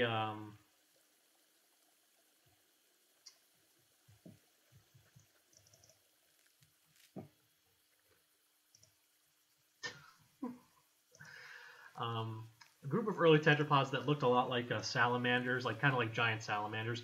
How exactly they are related to modern amphibians isn't entirely well known. Some people believe that modern frogs and salamanders are descendants of temnospondyls. Others believe that they're part of another group called leptospondyls. I do kind of love them though. They were very, very diverse and very successful up until the Triassic period when they went into decline, and finally they died off completely at the end of the Cretaceous period. I also gotta have a shout out to Cambrian weirdness. I do love anomalocarids. By the way, paleo people, you know the guy who predicted filter feeding, and yes, they are the salamander things with the really flat-looking heads. The guy who predicted the evolution of filter feeding anomalocarids, the guy who drew cetiocarids for all your yesterdays, that was then eventually discovered to be true. And yes, Ovibinia is also really crazy. 5 eyes, crazy mobile proboscis. The guy who predicted the filter feeding anomalocarids, he works at Dinosaur State Park. He started working at in the gift shop a couple years ago, and it was one September afternoon, and we were just talking, and he mentioned he does paleo art and that he did that, and I'm like, I know you. So that was kind of cool. Other Paleozoic weirdness, Helicoprion, the rat fish that with the spiraling tooth whorl, which we now seem to finally have a good understanding of how that actually fit into its head. Again, these descriptions off the cuff that I'm giving right now do not do these animals justice. They are absolutely bizarre, crazy animals. I encourage all of you to look them up.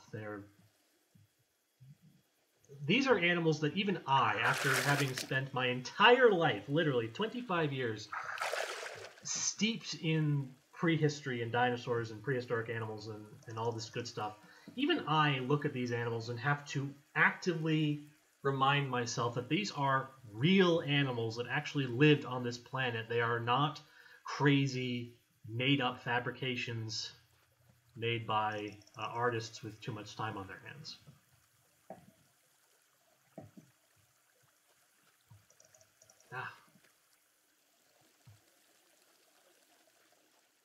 Come back here.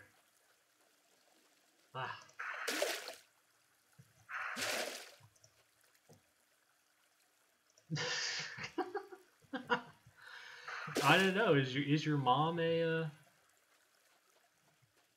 Is she from the Paleozoic? Is she a Gorgonoption? Is she a Prionosuchus? I have not heard the theory that ammonites were filter feeders. I know very little about ammonites in general. I know so little about them for a group that's so diverse and so important to the world of the Mesozoic era. I honestly have never heard of the idea they were filter feeders. If anyone else wants to comment on that, though, feel free. Please be my guest.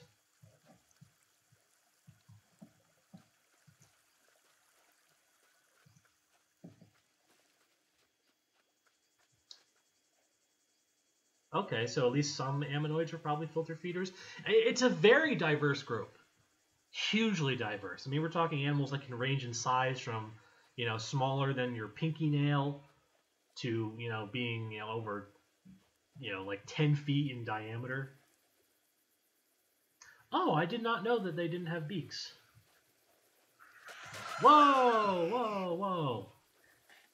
Yeah, there's really not, I don't think there's any soft tissue preservation for ammonoids either, which has led to a debate, especially for paleo artists. How many arms should you give them? Because nautiloids have like 90. They have like 90 arms, but they do seem to be even though it's tempting to compare ammonoids with ammonites, ammonoids with nautiloids. It's very tempting to compare Nautilus with ammonites, but ammonites do seem to be more closely related to octopus and squid. But even then, there's a variation in the number of arms. So that's one big question. If you're going to draw an ammonite, how many arms should you give it? I mean, that's actually like a difficult thing that you really have to think about.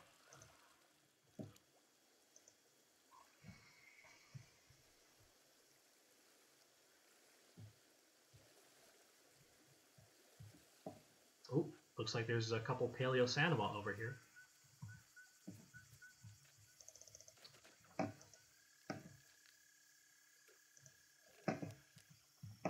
Big fat lazy lizards make for good meals. Big fat lazy lizards make for good meals feels like an acronym that a kid would come up with to memorize something for a test.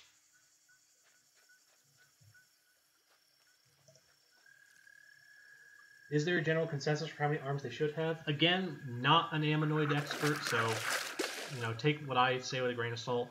But I would think probably somewhere in the neighborhood of like 10 to 8.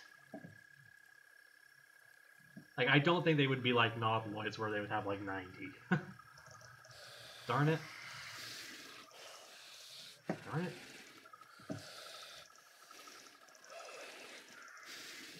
There we go.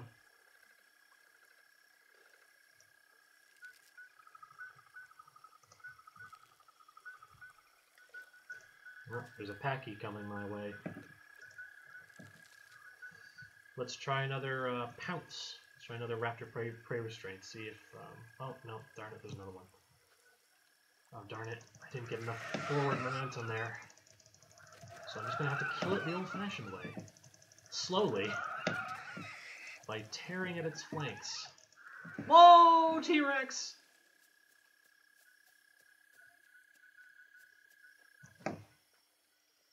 And the T-Rex killed it.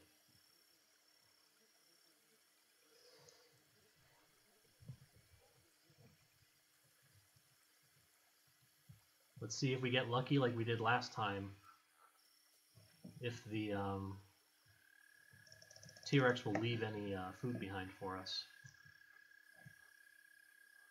Uh-oh, it's coming right toward me. Is it chasing me, or is it just happening to be moving in my direction? Yep. Oh, yep. All right, time for some scavenging. Never say no to a free meal.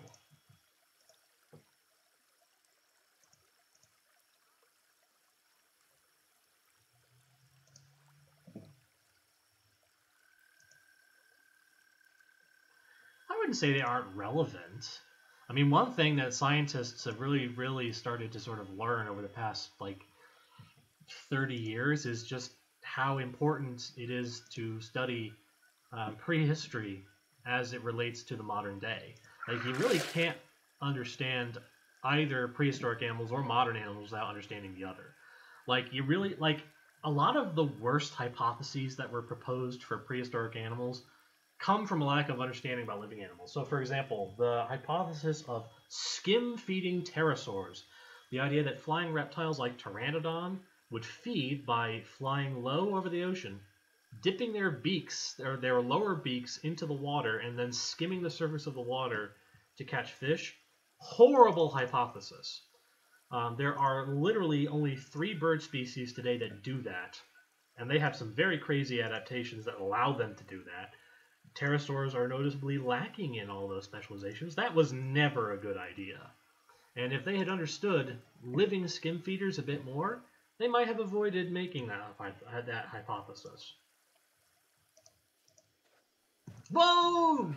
See, that's what I'm talking about. That's what I mean when I say it's a lot scarier when they aren't just constantly roaring all the time. They come out of nowhere. A 6 to 8 ton animal can just glide silently out of nowhere and kill you.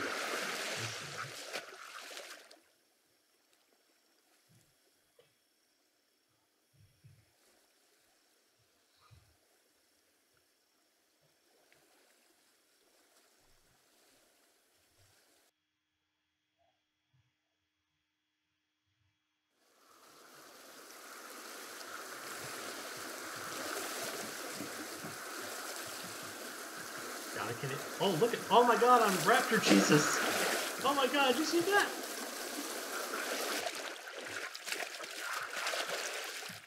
Oh, the one from the BBC special from a couple weeks ago?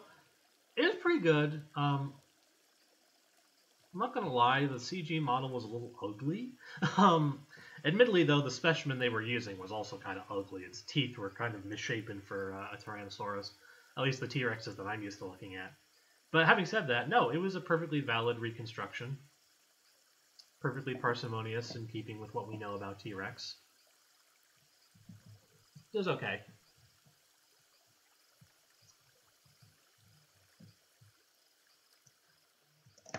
Oh, darn it. It's a lot harder to get on top of them when you try to jump in front.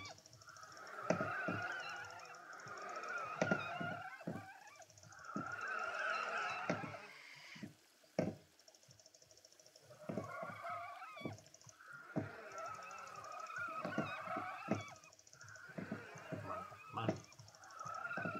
You can tell you're getting... Oh, darn it!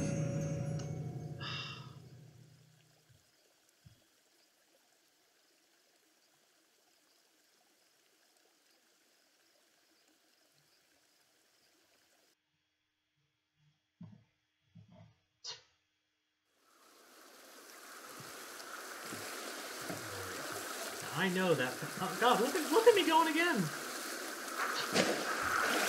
Skimming right over the surface there. Oh, I'm gonna see if I can try to take out this packing. I'm gonna try another Raptor play restraint.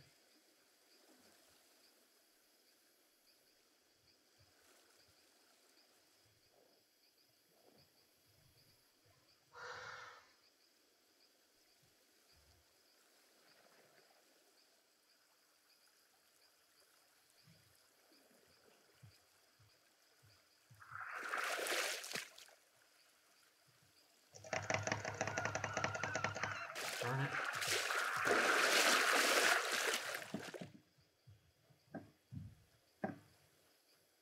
Fortunately, Raptor prey restraint uses quite a bit of stamina.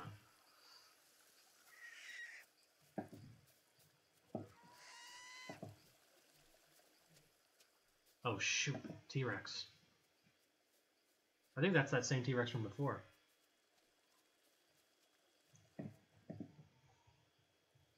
Yikes, careful, Trish. That sounds dangerous. Yay, Lollet's here! Just in time to watch me pwn this dome-headed moron. Oh, shoot! Paleo diet is dumb. Dumb, dumb, dumb. Total dumb.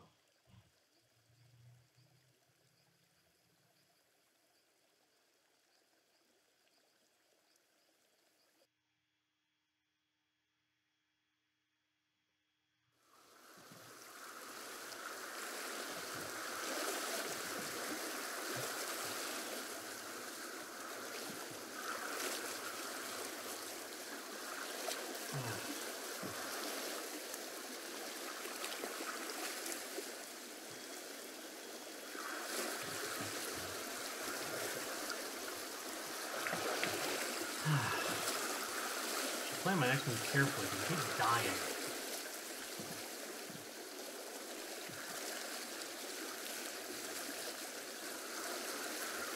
The don't enjoy food diet. Yep, I think that's a pretty good summation.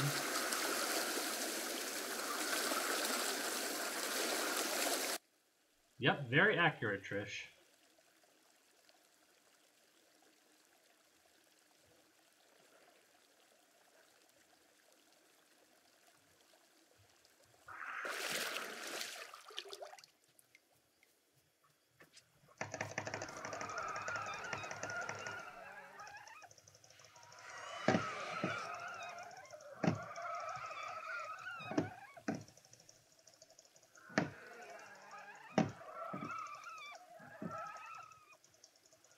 Yes, you should be eating bugs. You should also be eating animals that, you know, don't exist anymore.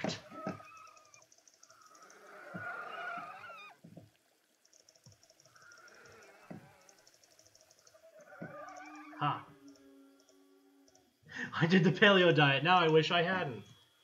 There's a no-sleep story for you.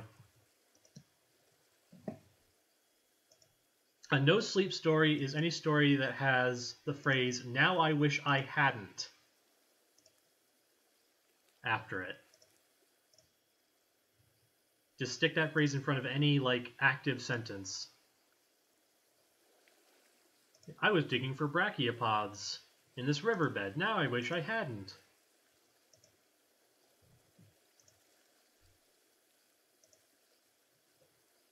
I was going in for knee surgery the other day. Now I wish I hadn't. You know? Nope, because horrifying things rarely happen in no sleep stories.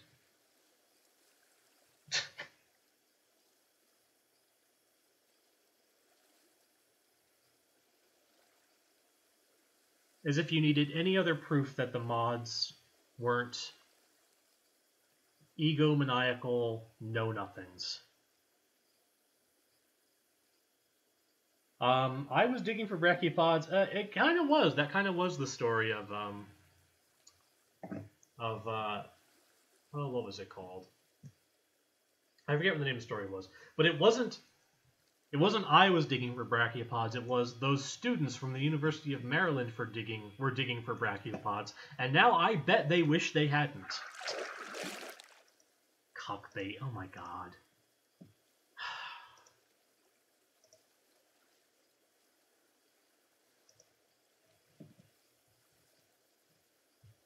Even Millhouse wouldn't try to push that.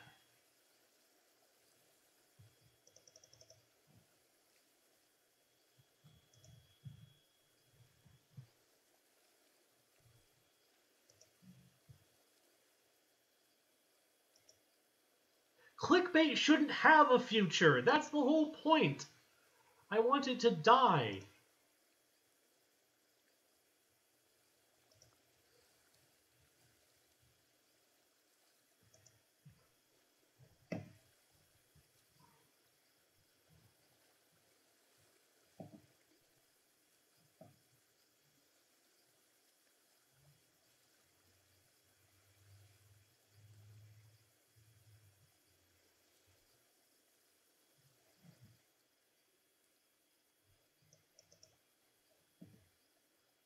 And there goes my meal. Back to hunting. Whoa, I heard something.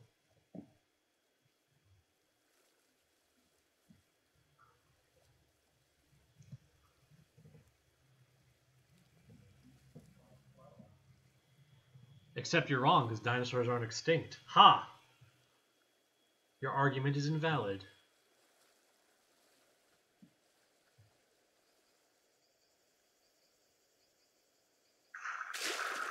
Oh god, so much forced in that.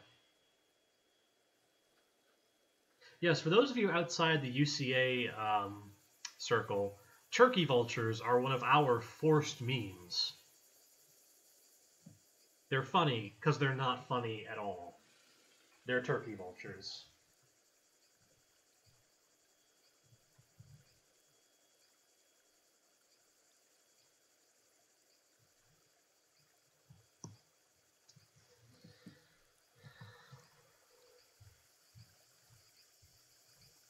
Oh, what are you looking at, sweetie? Oh, God. That's a lizard. It's hard to see, though. Ah, there we go. Gotcha.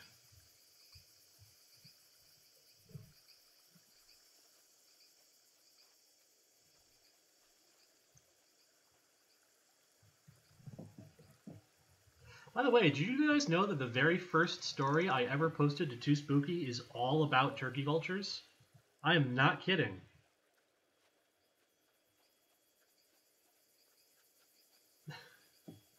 T-Rex. Uh-oh. And it's coming after me. I'm gonna wait till I have full stamina.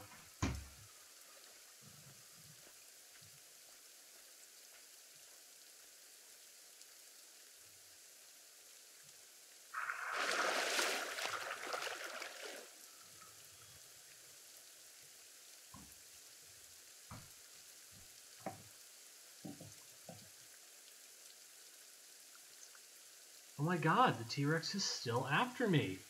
Usually they give up by now.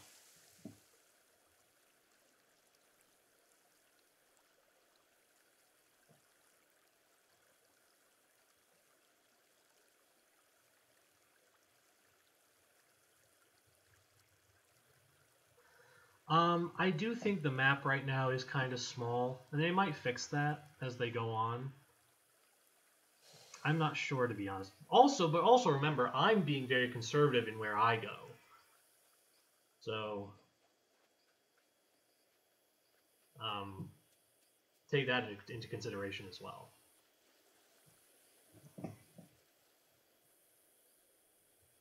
Yes.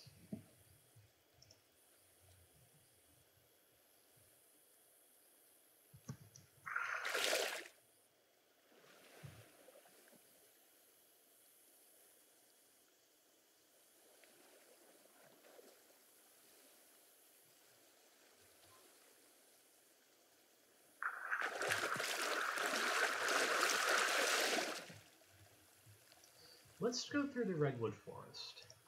Let's see what lies on the other side. Which recreations from Jurassic Park are the most realistic? Honestly, probably the T-Rex. T-Rex is a dinosaur where, that's a younger Dakota Raptor, and I'm going to kill and eat it. I'm a cannibal. I'm officially a cannibal. Their T-Rex is not bad. Its only real problem is that some of its body proportions are off. It's like its legs are too long, and its torso is too shallow. It should be deeper, more barrel-chested. And the neck is a little too long, and the arms are too big, and they have pronated hands. But apart from that, that is more or less what T-Rex is. You could put some feathers on the back, and that would be cool too. But since scaly skin is all that we know about from T-Rex and its closest relatives, it kind of means that, a fully scaly T-Rex is not unparsimonious. It is in keeping with the available data. I officially became a cannibal. Now I wish I hadn't. I was perfectly fine when I was an amateur cannibal, when I was an off-the-record cannibal. But now that I'm officially a cannibal, now things are dark. Did I just go through the redwood forest and end up in another river? I think I did. Darn it, that's what I wanted. We'll cross the river, but I'm going to do it away from that crocodile.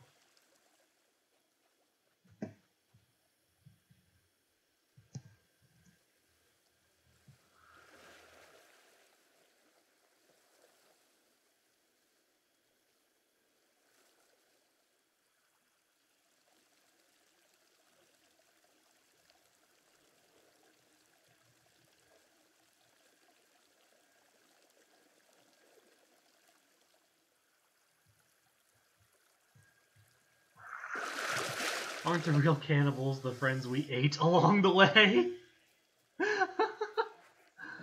There's a certain insane troll logic to that statement. I don't want to fight you. I can't get a good beat on you, so I'm going to run away.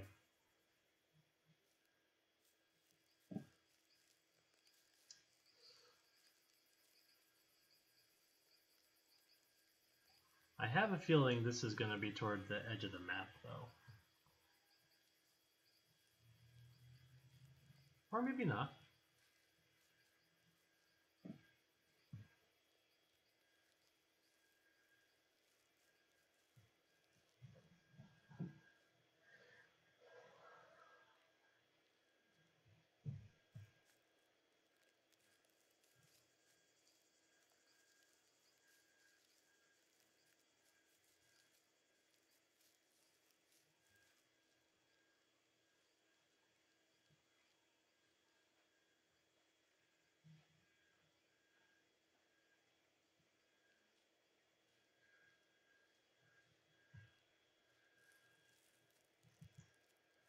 Oh yeah, looks like this little forest here.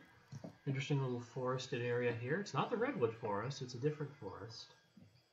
Different types of trees. These look more like angiosperms. Sorry. So what were you looking at over there, Red? What are you looking at? Oh, it's a younger Dakota Raptor. And I'm a cannibal again. And I just swallowed that whole. Did you see it go down there?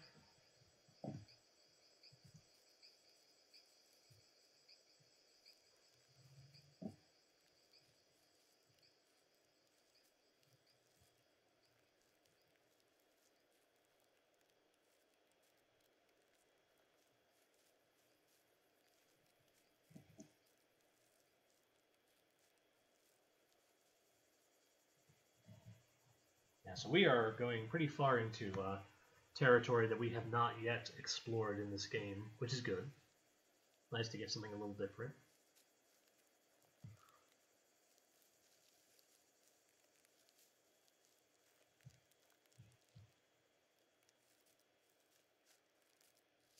My screen name, Prasokour.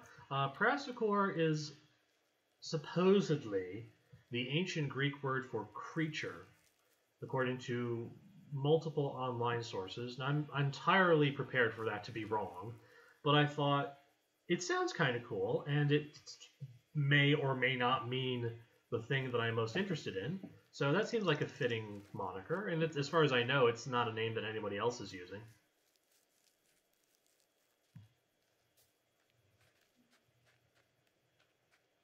Well, there's a couple packies over there. But it looks like we're going into another redwood forest.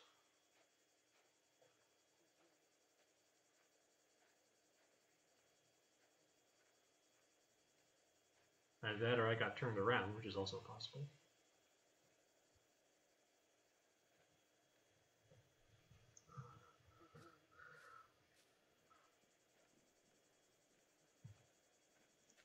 Oh, damn. Abysme's booking agent. Such a prima donna. Abysme's booking agent is the worst. Darn it, it feels like I got turned around. Oh well. Also looks like I'm in exactly the same spot I was when I woke up before, but that's probably just an optical illusion. You know who you should get to do the remix? Future David, because that guy seems to do just about every goddamn remix that he gets asked to do.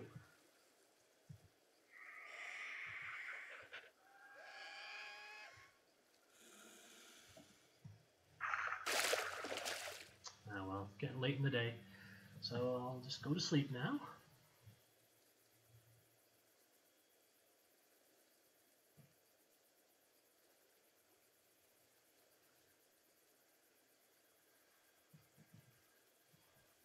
Oh shoot!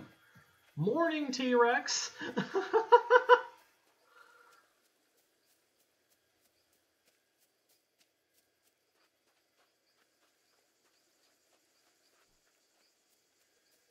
Just keep running, lad.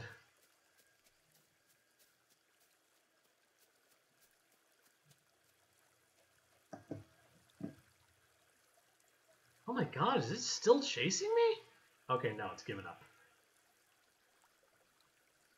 Oh dear.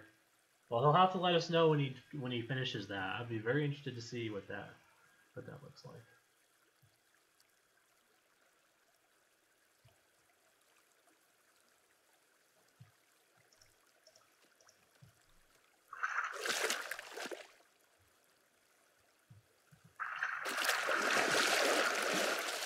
Uh-oh. There's another T-Rex. Oh, there's a T-Rex way up on that hill, but its shadow is being cast all the way over here. That's kind of neat. That's kind of eerie. Oh god, that's so cool.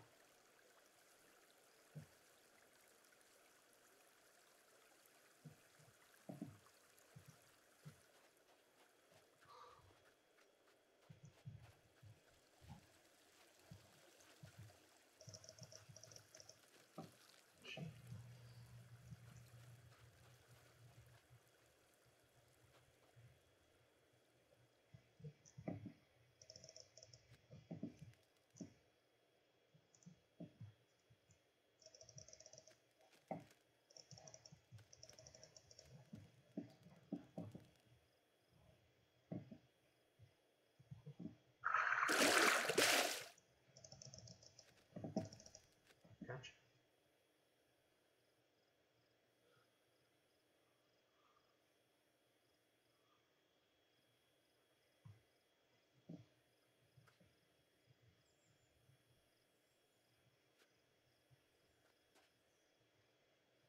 I don't know any clickbait Facebook groups, so you're going to have to figure that out on your own, I'm sorry to say.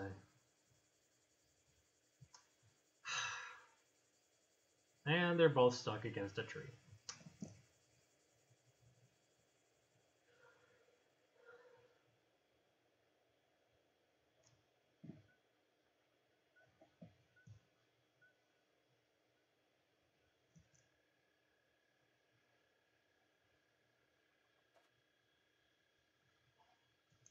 Oh God, creepypasta.com. Well, they certainly deserve it. I'll say that much. Should get Slime Beast to post it.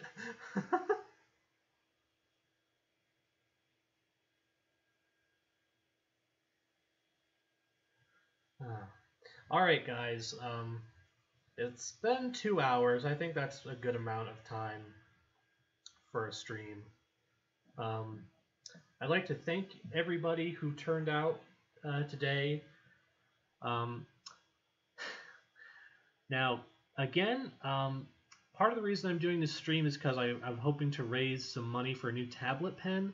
I'm currently in the process of illustrating my second book, Dinosaurs A through Z,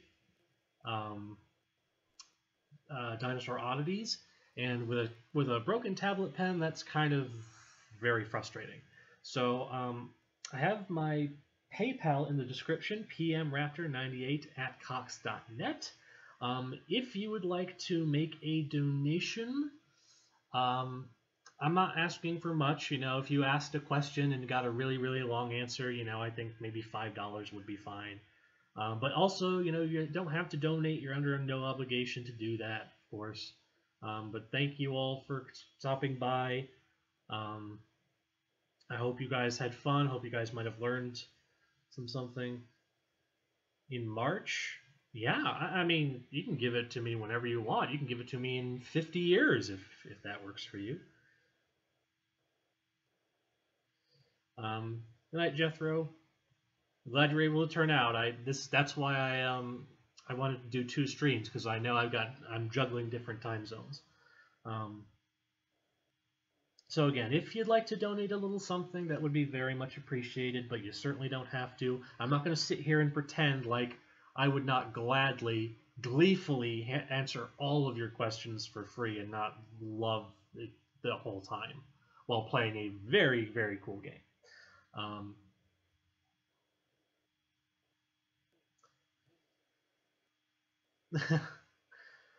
Thank you all for your support, for watching the stream, for participating in the conversation.